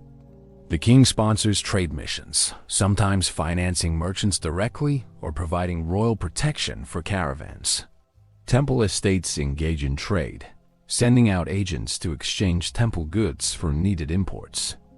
Royal and temple bureaucracies maintain records of trade transactions, ensuring accountability and tracking profitability. Maritime trade develops alongside overland routes and in some ways becomes even more important. The Persian Gulf provides access to distant markets.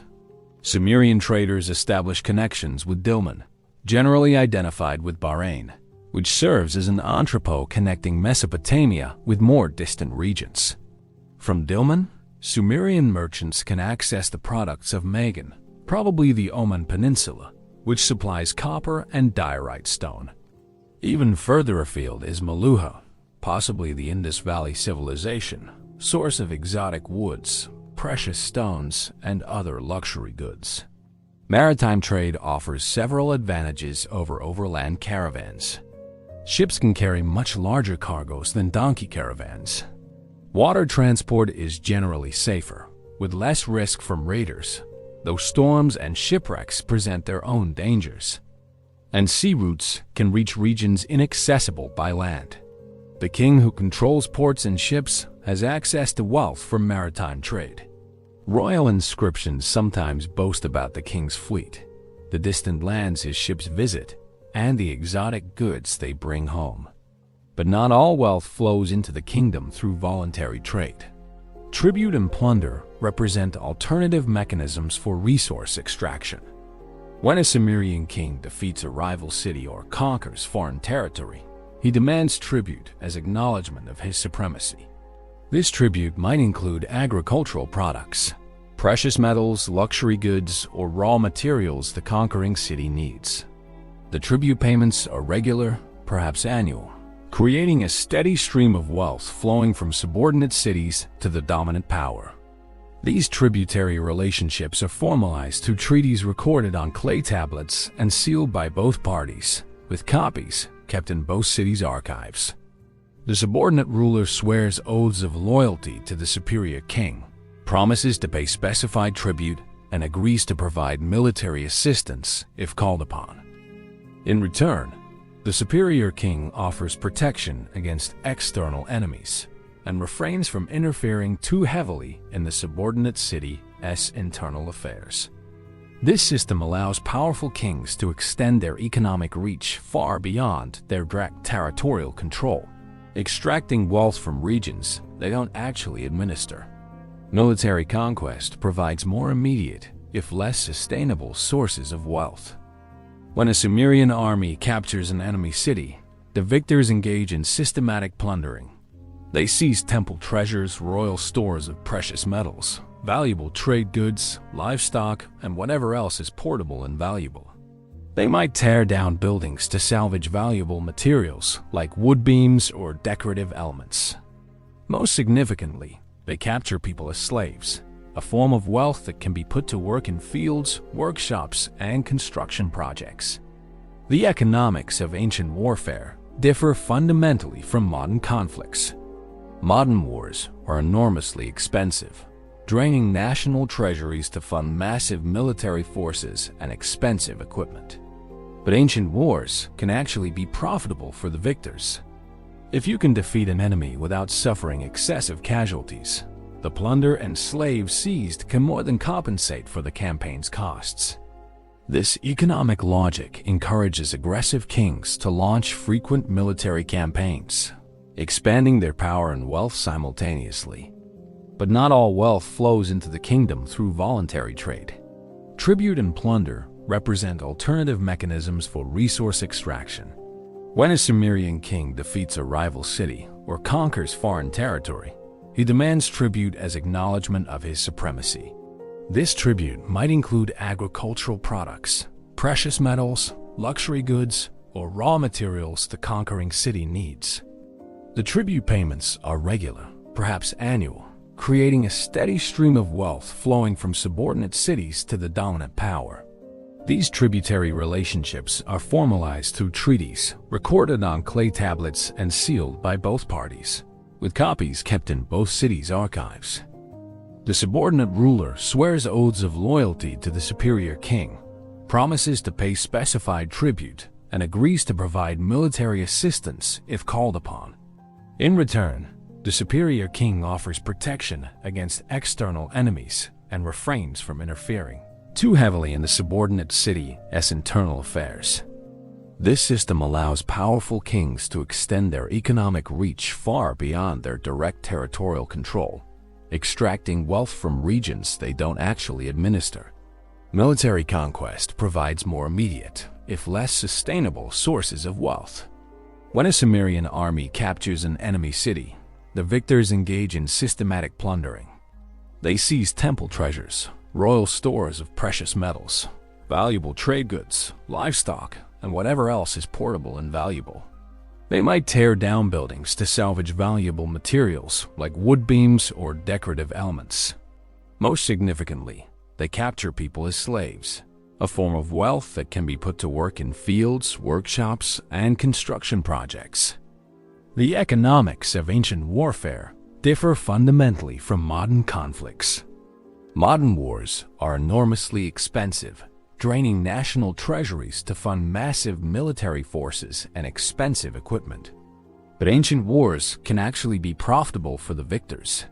If you can defeat an enemy without suffering excessive casualties, the plunder and slaves seized can more than compensate for the campaign's costs. This economic logic encourages aggressive kings to launch frequent military campaigns, expanding their power and wealth simultaneously. Within the kingdom itself, the king employs multiple mechanisms to extract wealth from his subjects and concentrate it in royal hands. Taxation is the most obvious method. The king imposes taxes on agricultural production, typically taking a percentage of each harvest. Tax collectors assess fields, estimate expected yields, and collect the appropriate amounts of grain or other produce. These taxes flow into royal and temple storehouses, providing resources the king can redistribute to feed his soldiers, bureaucrats, craftspeople, and other dependents. In addition to agricultural taxes, the king imposes taxes on trade. Merchants must pay customs duties when entering or leaving the city. Market transactions might be subject to sales taxes. These commercial taxes capture a portion of the wealth generated by economic activity and direct it to royal coffers. The king also monopolizes certain high-value economic activities. Metalworking, for example, might be restricted to royal workshops where production can be carefully controlled and all output belongs to the king. Labor taxation represents another crucial mechanism for royal resource extraction. Every subject owes labor service to the king, obligations that can be called upon for various projects. When the king wants to build a temple, dig a canal, repair city walls, or undertake any major construction project, he can requisition labor from the population. Men must present themselves for work, bringing their own tools and food, and devote a certain number of days annually to royal projects. This corvée labor system allows the king to mobilize enormous workforces without paying wages.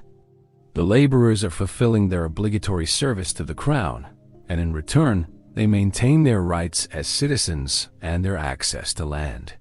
Failure to perform labor service can result in penalties ranging from fines to loss of property to enslavement.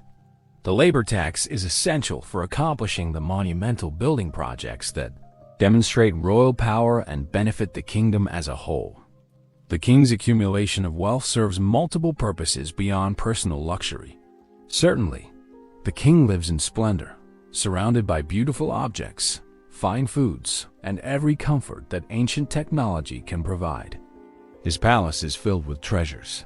He wears elaborate jewelry and fine garments. He hosts lavish feasts. All of this demonstrates his exalted status and separates him visually and materially from ordinary subjects. But the king's wealth also serves practical political functions. He uses it to reward loyal followers, granting land, gifts, and privileges to officials, military officers, and supporters. These gifts create networks of patronage and dependence, binding the elite to the king's service. A nobleman who has received a state. Chapter 9. Religion ritual dawn breaks over the city of yore, painting the massive ziggurat in shades of gold and pink. Inside the temple at its summit, the high priest prepares for the morning ritual. He has bathed in sacred water, dressed in clean linen robes, and approached the inner sanctuary where the god Nana resides. The statue of the moon god, crafted from precious woods and adorned with gold and lapis lazuli, stands in the darkened chamber. The priest addresses the god directly, greeting him as the new day begins. He offers food and drink, placing bread, dates, beer, and meat before the divine image. He burns incense, filling the chamber with fragrant smoke. He recites prayers and hymns praising the god's power and benevolence. This ritual, performed every morning and evening without fail, is not a mere ceremony. In Sumerian belief, the gods literally depend on human service. The offerings sustain them, the prayers honor them, and the rituals maintain the cosmic order that prevents chaos from engulfing creation.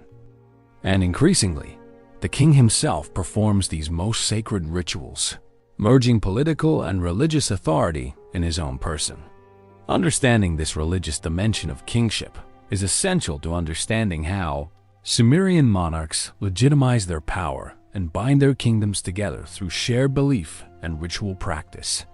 The Sumerian pantheon is complex and sophisticated, reflecting the complexity of the civilization that worships these deities. At the top of the divine hierarchy stands An, the sky god, father of the gods and embodiment of supreme authority. But An remains distant, rarely intervening directly in human affairs.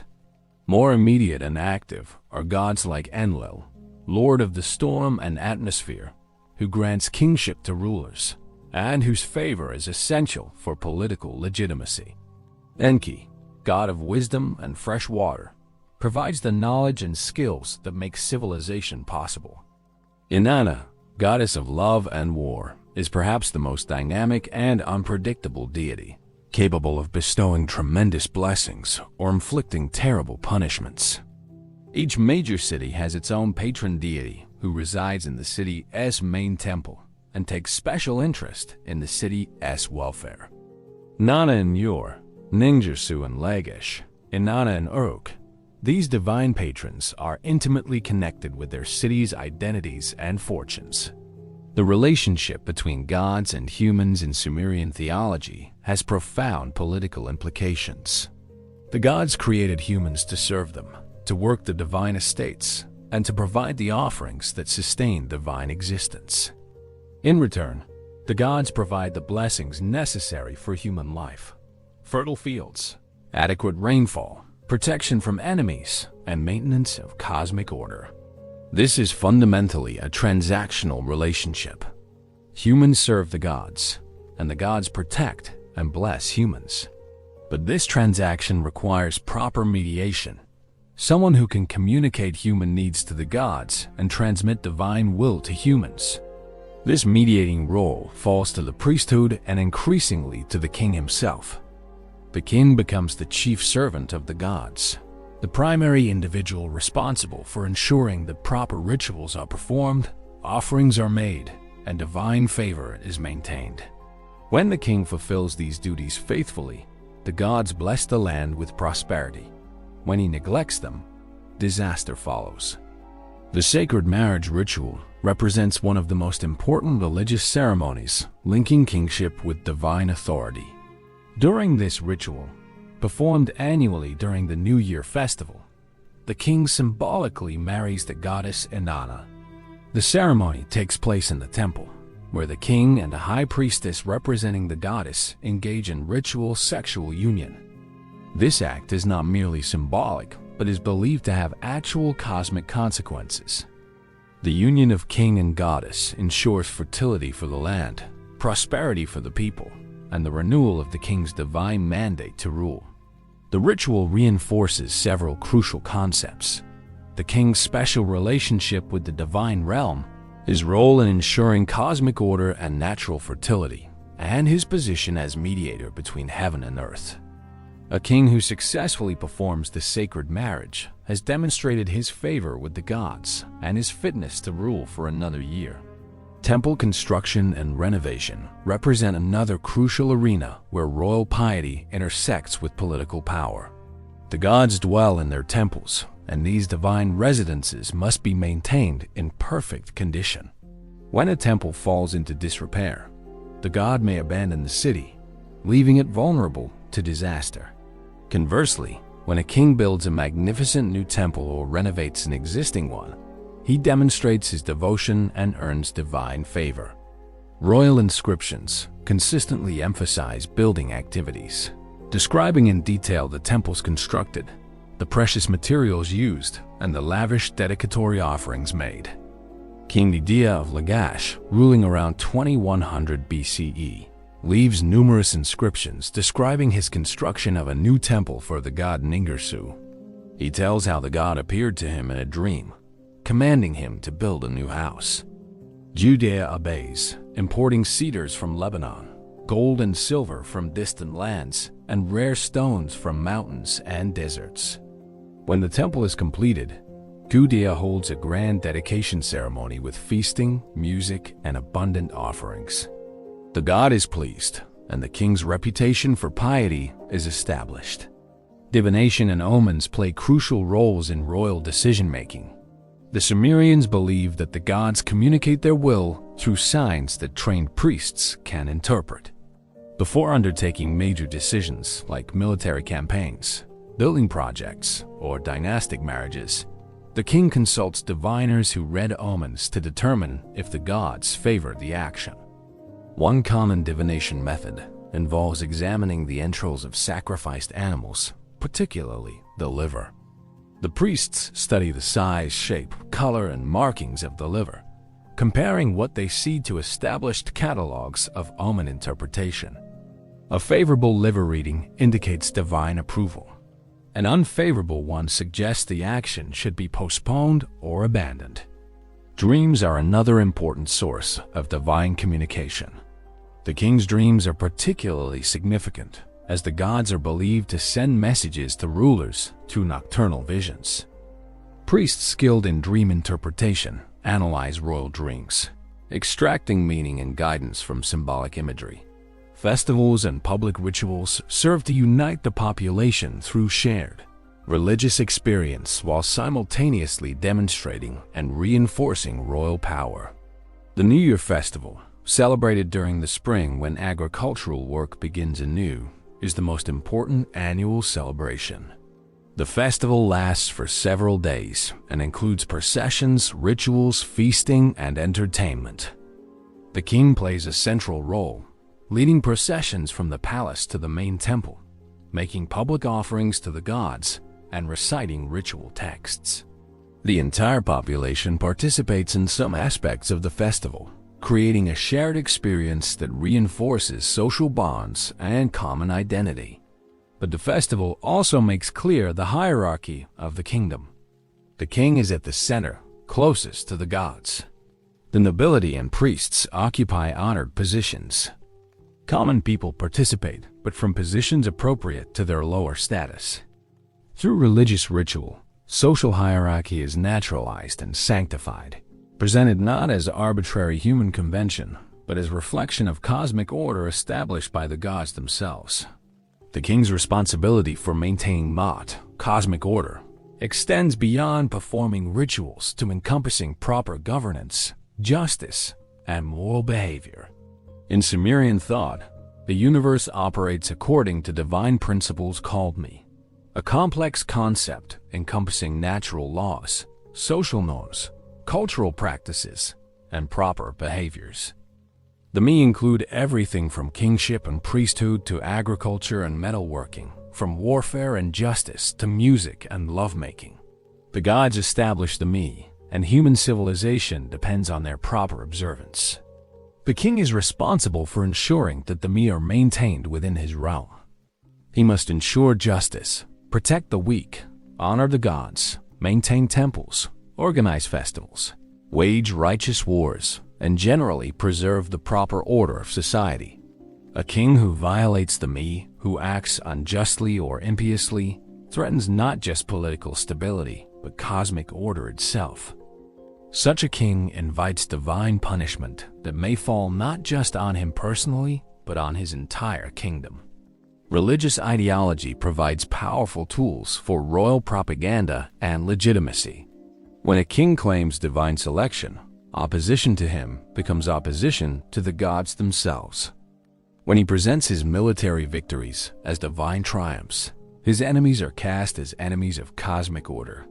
When he justifies his wealth and power as necessary for serving the gods properly, economic inequality is naturalized as religiously mandated.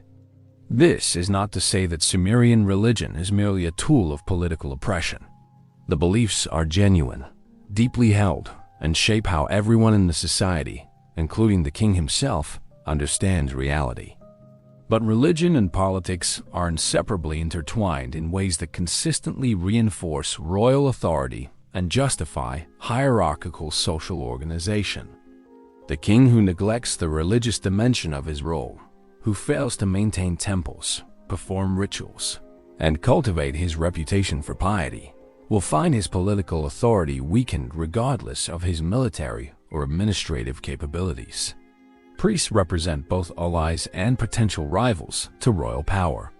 The priesthood is a powerful institution with its own sources of authority, wealth, and social prestige.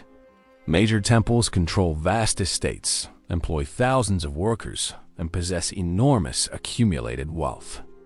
The high priest or priestess of a major temple is a figure of considerable importance, sometimes rivaling the king in influence.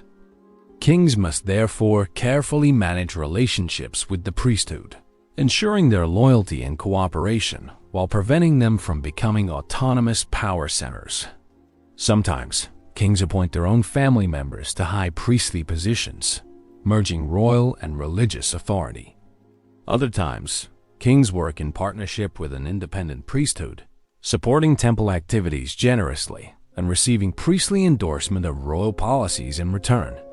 Conflicts between king and priests occasionally erupt, particularly when kings attempt to assert too much control over temple resources or when priests oppose royal policies on religious grounds.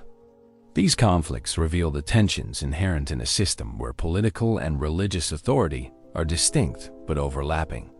The afterlife beliefs of the Sumerians contrast sharply with later religious traditions that promise eternal reward for pious behavior.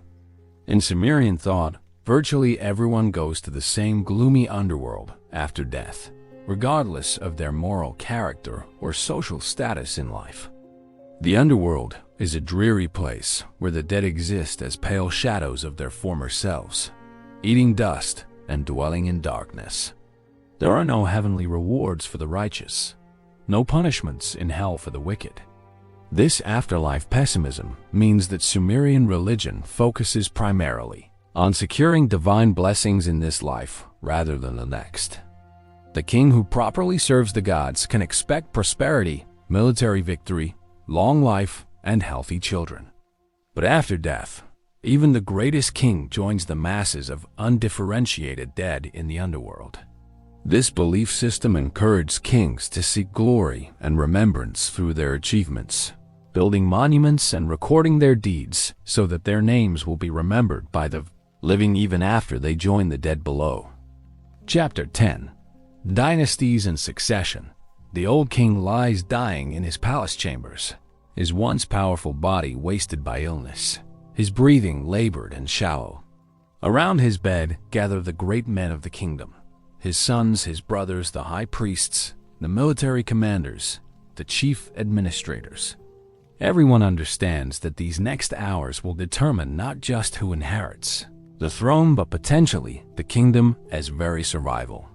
Will succession proceed smoothly, with one son clearly acknowledged as heir and peacefully ascending to power? Or will the king's death trigger a succession crisis, with multiple claimants fighting for the crown, tearing the kingdom apart in civil war?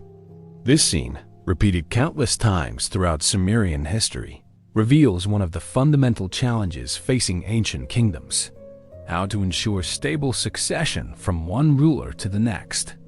The solution to this problem shapes dynasties, influences law and custom, and ultimately determines which kingdoms thrive and which collapse into chaos. The earliest Sumerian kingship is probably not hereditary in the strict sense. The Lugal, the big man who leads in times of war and crisis, is likely elected by an assembly of free citizens or chosen by the city's leading families. His authority is temporary and contingent on his success and the community's continued support. But as kingship becomes more established and institutionalized, hereditary succession becomes the norm. The king's son, particularly his eldest son by his principal wife, is expected to inherit the throne. This hereditary principle provides clear rules for succession, reducing ambiguity and potential conflict. If everyone knows that the eldest son will inherit, there's less room for rival claimants to challenge the succession. The hereditary principle also allows the king to train his chosen heir, preparing him for the responsibilities of rule. The crown prince grows up in the palace, observing governance, learning statecraft, participating in rituals, and gradually assuming responsibilities under his father's guidance. But hereditary succession creates its own problems. What if the eldest son is incompetent, cruel, or unsuited for kingship? What if the king has multiple sons by different wives, each with supporters promoting his claim? What if the king dies while his heir is still a child, too young to rule effectively?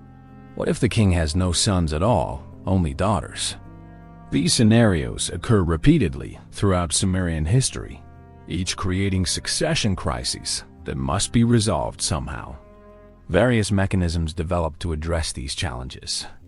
Sometimes, the king designates his chosen heir publicly during his lifetime, making clear which son should succeed and building support for him among the nobility and priesthood.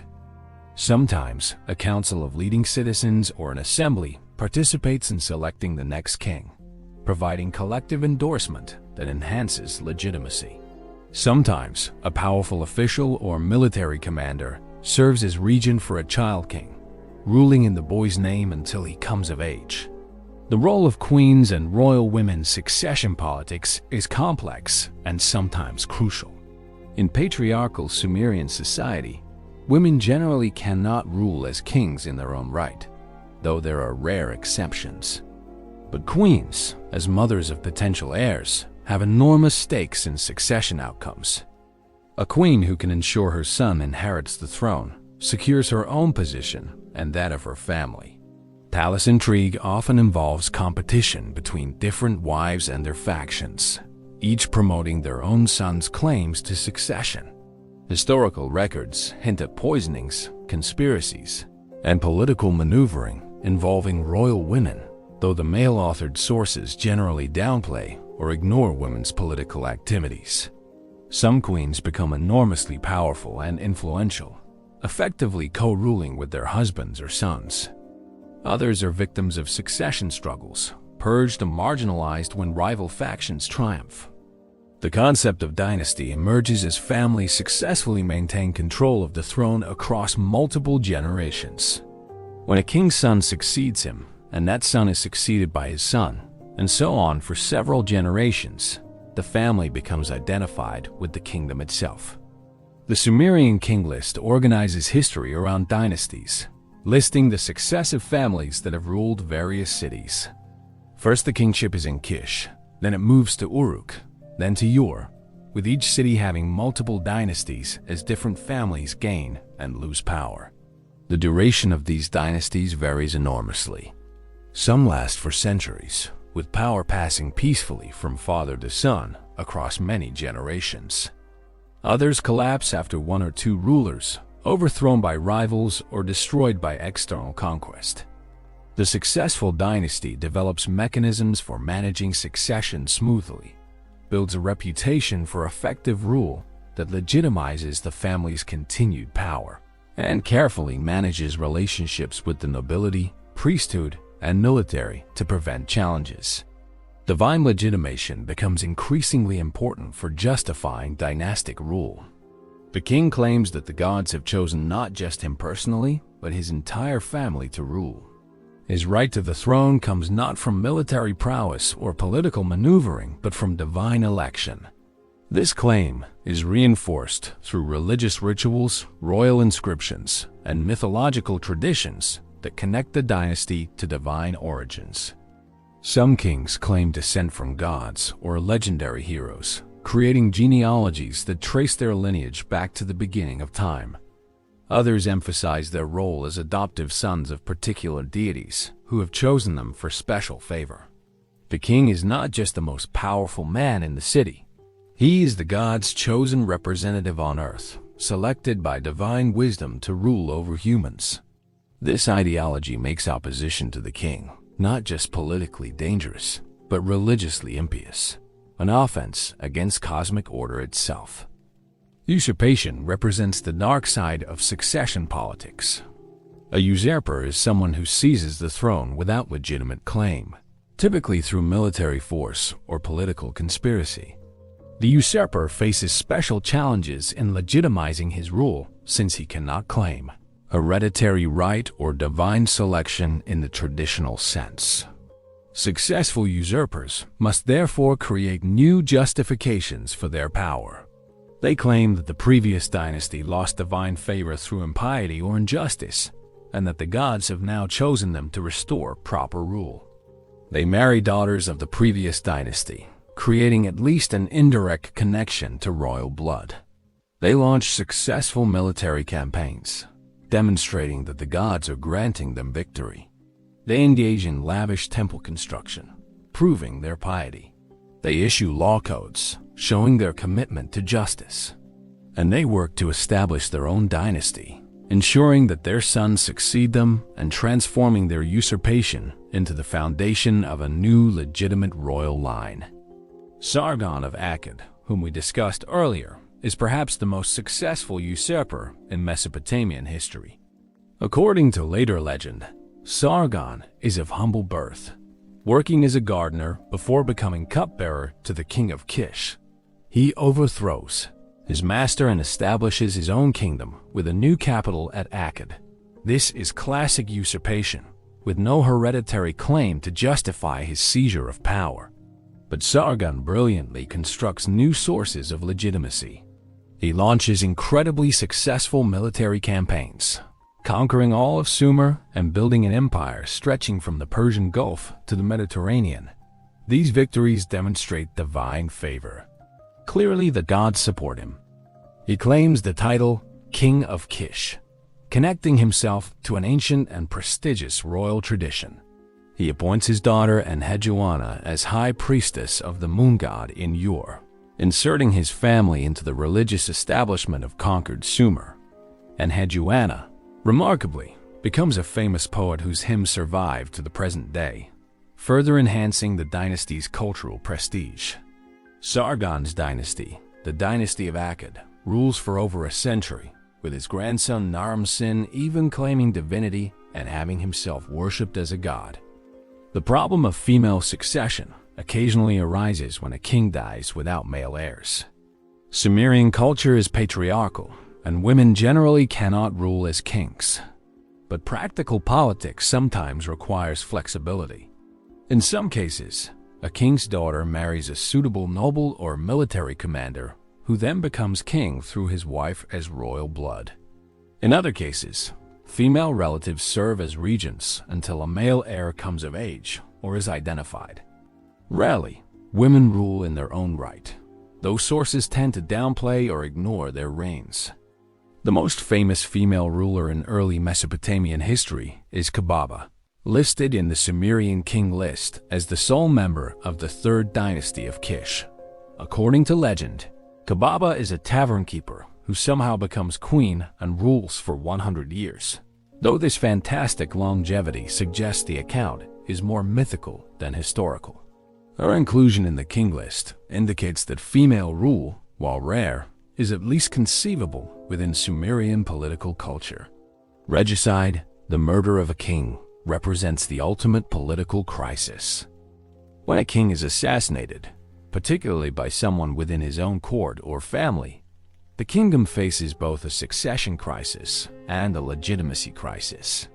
Who can claim the right to rule when the previous king was murdered? The assassins typically claim they acted to remove a tyrant or restore proper order, but such justifications are inherently suspect. More often, regicide triggers civil war as multiple factions compete for power in the chaos following the king's death. The successful faction must not only seize military and political control, but also construct a narrative that legitimizes their actions and establishes their right to rule going forward. This often involves vilifying the murdered king as impious, unjust, or incompetent, arguing that his removal was necessary for the kingdom's welfare and divinely sanctioned. The concept of the king's two bodies, familiar from medieval European political theory, has ancient Mesopotamian precedents. The king is simultaneously an individual human being and the embodiment of kingship itself. As an individual, he will age, sicken, and eventually die. But kingship is eternal, passing seamlessly from one moral occupant to the next. When the old king dies and the new king is crowned, kingship itself continues uninterrupted. This concept helps societies manage the potentially destabilizing transition from one ruler to another. The individual king may be dead, but the king lives on in his successor. The relationship between subject and monarch, the obligations and loyalties that bind the kingdom together, survive the death of any particular ruler. Coronation rituals emphasize this continuity, as the new king receives the symbols of office that have been passed down through generations, puts on the crown that has adorned the heads of his ancestors, and sits on the throne that represents eternal kingship rather than any individual ruler. Chapter 11. The Legacy of Sumerian Kingship by 2000 BCE. The Sumerian language was dying as a spoken tongue, replaced by Akkadian as the common language of Mesopotamia. The independent Sumerian city-states have been absorbed into larger kingdoms and empires ruled by Akkadian, Amorite, and eventually Babylonian and Assyrian dynasties. Sumerian civilization, as a distinct political and cultural entity, is coming to an end. But the innovations in kingship, governance, and social organization that the Sumerians pioneered continue to shape Mesopotamian civilization for millennia to come. The model of kingship they developed, the administrative systems they invented, the legal principles they established, and the monumental architecture they built become the foundation on which all subsequent Near Eastern civilizations construct their own political systems. Understanding this legacy helps us appreciate how profoundly the Sumerians influenced not just their own immediate successors but the entire development of civilized societies around the world. The concept of divine kingship, developed so thoroughly by the Sumerians, becomes the standard model for monarchical legitimacy throughout the ancient Near East and beyond. Egyptian pharaohs, Babylonian kings, Assyrian emperors, Persian shahs, all claim special relationships with the divine realm to justify their authority over human subjects. The specific theology varies from culture to culture. Egyptians eventually make their pharaohs into actual gods. Later Mesopotamian kings generally remain mortal but divinely chosen. But the fundamental principle remains constant. Legitimate kingship derives from divine sanction, not merely human power. The king rules because the gods have selected him, and his authority is therefore absolute and sacred. This ideology proves remarkably durable, persisting through thousands of years and across numerous cultural transformations. Even in much later periods, European kings claimed to rule by divine right, tracing a conceptual lineage back to these ancient Mesopotamian origins. The administrative machinery of Sumerian kingdoms, with its literate bureaucracy, detailed record-keeping, and specialized officials, becomes the template for governance in all subsequent complex societies. The idea that a kingdom should maintain written records, the officials should be assigned specific responsibilities, that taxation and labor service should be systematically organized, that laws should be codified and publicly proclaimed, all these innovations pioneered by Sumerian administrators become standard features of civilized governance.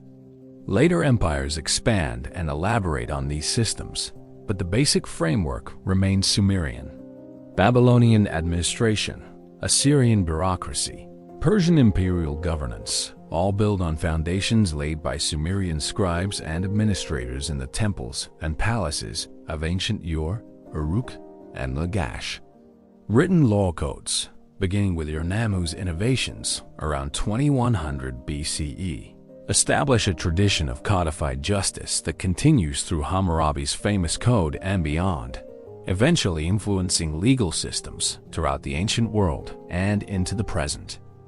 The concept that laws should be written down, publicly proclaimed, and consistently applied represents a revolution in governance. It creates legal predictability, allowing people to know in advance what behavior is prohibited and what consequences violations will bring. It establishes standards against which even rulers can be judged, at least theoretically limiting arbitrary royal power. And it creates a mechanism for accumulating legal wisdom across generations, as each new code can build on and refine previous legal traditions. Modern legal systems, with their written statutes, codes, and constitutional documents, are distant descendants of these ancient Sumerian innovations. Monumental architecture, particularly the ziggurat tradition, influences building practices throughout Mesopotamia and beyond for thousands of years. Later, Babylonian ziggurats, including the famous Tower of Babel mentioned in biblical tradition, follow Sumerian precedents. The concept of using monumental public buildings to demonstrate royal power, religious devotion, and civilizational achievement becomes universal in complex societies. Egyptian pyramids, though different in form and function, serve comparable purposes. Greek temples, Roman forms, medieval cathedrals, and modern government buildings all reflect the same basic impulse: to create structures that inspire awe, demonstrate the builder's power and resources, and serve as lasting symbols of political and religious authority. The Sumerians didn't invent this impulse, but they were among the first to implement it on a truly monumental scale, and their solutions to the technical and organizational challenges of monumental construction become models for subsequent civilizations. The military innovations of Sumerian kingdoms, from organized phalanx formations to professional standing armies to sophisticated siege warfare, establish patterns that continue through ancient history. The idea that kingdoms should maintain permanent military forces, that soldiers should be trained and equipped systematically, that warfare should be subject to strategic planning rather than being merely spontaneous raiding, all become standard features of civilized warfare. Later empires develop more sophisticated military technologies and organizations, but they build on Sumerian foundations. The Akkadian Empire's professional army, Hammurabi's strategic campaigns, the Assyrian military machine that dominates the Near East for centuries, all reflect principles first established in Sumerian city-states when Lugals transformed themselves from temporary war chiefs into permanent military commanders at the head of organized armies. The economic systems developed in Sumerian kingdoms, particularly the organization of long-distance trade, The use of contracts and commercial law, and the integration of temple, palace, and private economic activities create frameworks that persist throughout ancient Near Eastern history. The idea that kingdoms should actively support and regulate commerce, that trade routes need protection and infrastructure, that contracts require legal enforcement, all become standard features of civilized economies. The merchants of Babylon, Tyre, and Carthage operating commercial networks and under legal frameworks that have roots in Sumerian innovations.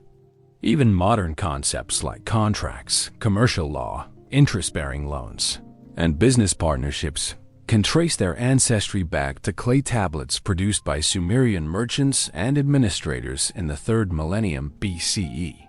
Perhaps most profoundly, the Sumerian invention of writing transforms human civilization in ways that extend far beyond the practical, administrative purposes for which it was originally developed. Writing makes possible the accumulation of knowledge across generations. Ideas, discoveries, and innovations can be recorded, preserved, and transmitted to future learners who can build upon them.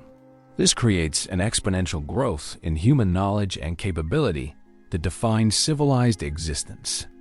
Science, philosophy, literature, history, all depend on writing. Complex religious and philosophical systems require written texts for their preservation and transmission.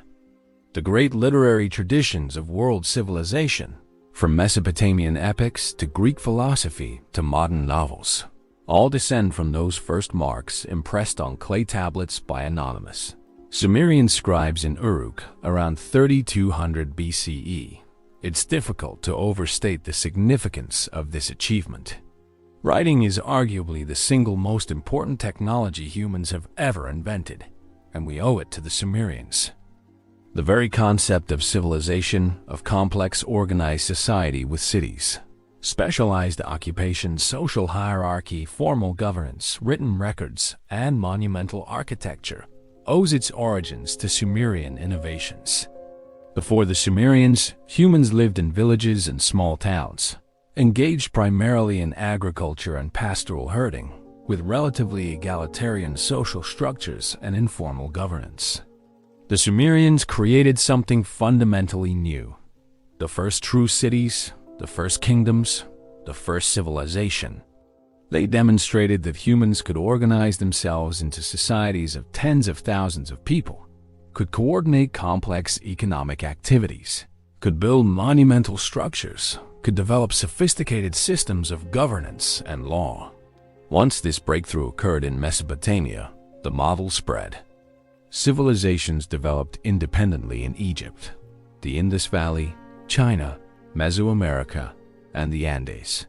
But in each case, building on the same basic template: cities, hierarchical social organization, specialized labor, formal government, and monumental architecture. The Sumerians showed the way, creating the first successful model of civilized existence that others would emulate and elaborate. But we must also acknowledge the costs and contradictions of Sumerian civilization. The creation of kingdoms meant the end of the relatively egalitarian village societies that preceded them. Social hierarchy created classes of people with vastly different levels of wealth, power, and freedom. Slavery became a significant institution, with thousands of people held in bondage and deprived of basic human rights. Constant warfare between competing kingdoms brought tremendous suffering, death, and destruction. The demands of royal power, taxation, labor service, military conscription imposed heavy burdens on common people, who gained little direct benefit from supporting elaborate courts and monumental building projects. And the environmental costs of intensive irrigation agriculture, particularly soil salinization, eventually degraded the land and contributed to the decline of Sumerian civilization. These criticisms do not negate the Sumerians' extraordinary achievements, but they remind us that the birth of civilization involved trade-offs, creating new forms of inequality, exploitation, and violence, even as it enabled unprecedented human accomplishments in art, architecture, literature, and governance. Conclusion: as we reach the end of our journey through the rise of the first kingdoms on Earth, we can stand back and appreciate the magnitude of what the Sumerians achieved.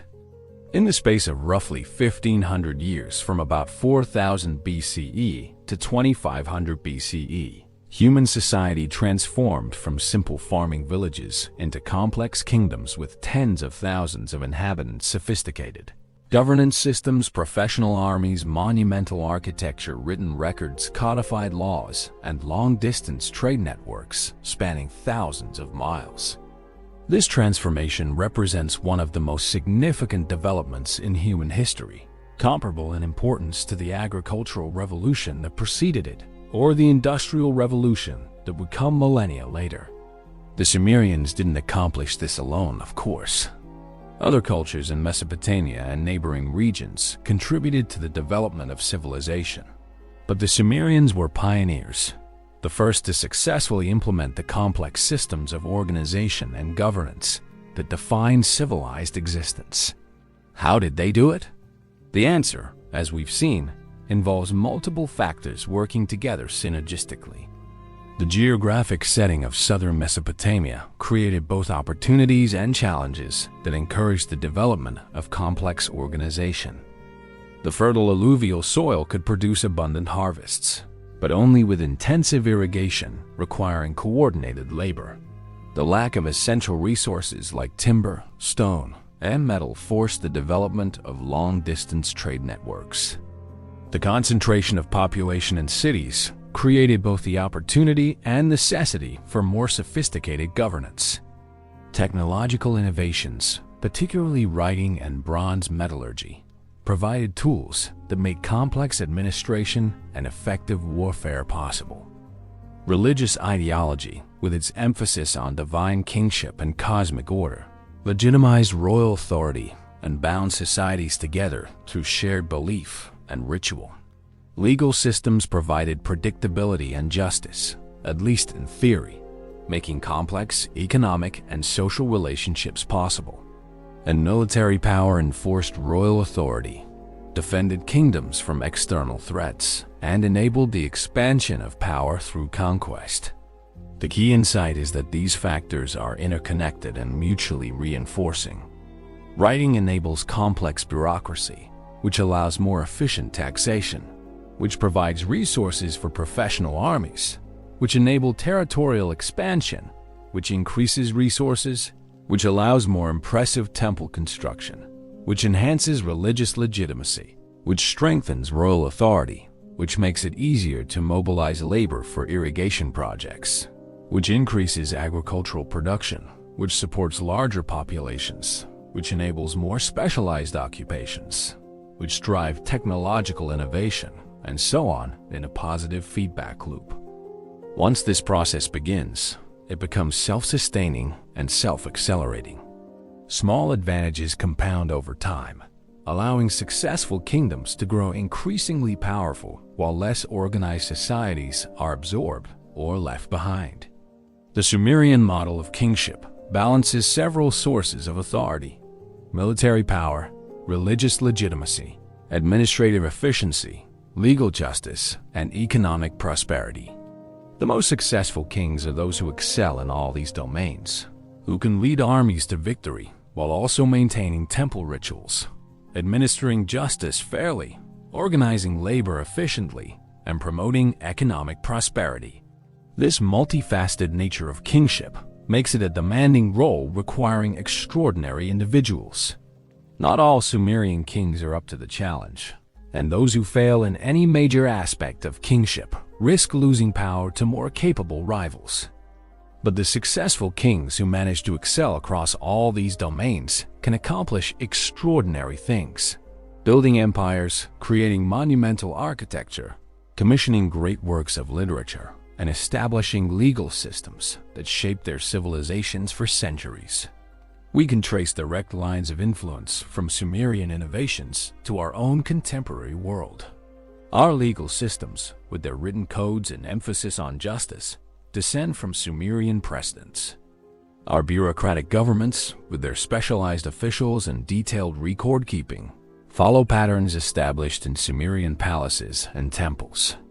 Our education systems, which produce literate professionals trained in specialized knowledge, echo Sumerian scribal schools.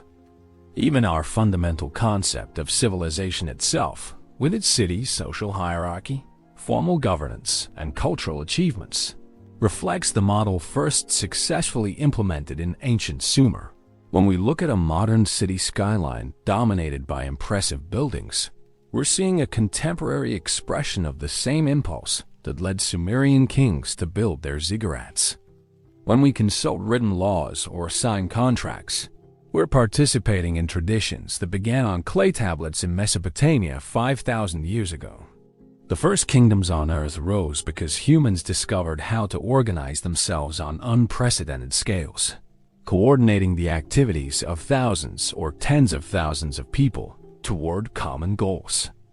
This required innovations in technology, administration, law, military organization, religious ideology, and economic management. It required the emergence of specialized roles, from kings and priests to scribes and soldiers. It required the development of cities as central places where these activities could be concentrated and coordinated. And it required individual leaders, the first kings, who could command armies, administer complex bureaucracies, maintain religious legitimacy, and project an image of power and authority that made others willing to follow their commands. The Sumerians built the first kingdoms through a combination of environmental adaptation, technological innovation, organizational genius, religious ideology, and military power.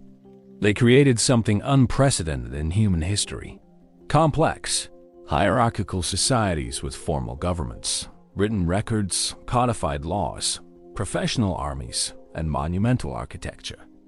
In doing so, they laid the foundations for all subsequent civilizations.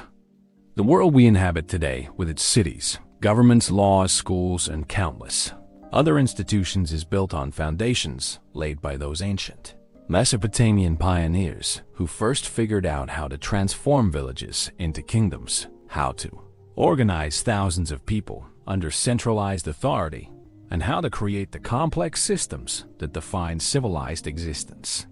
The Sumerians built the first kingdoms on Earth, and in doing so, they built the world we still live in today.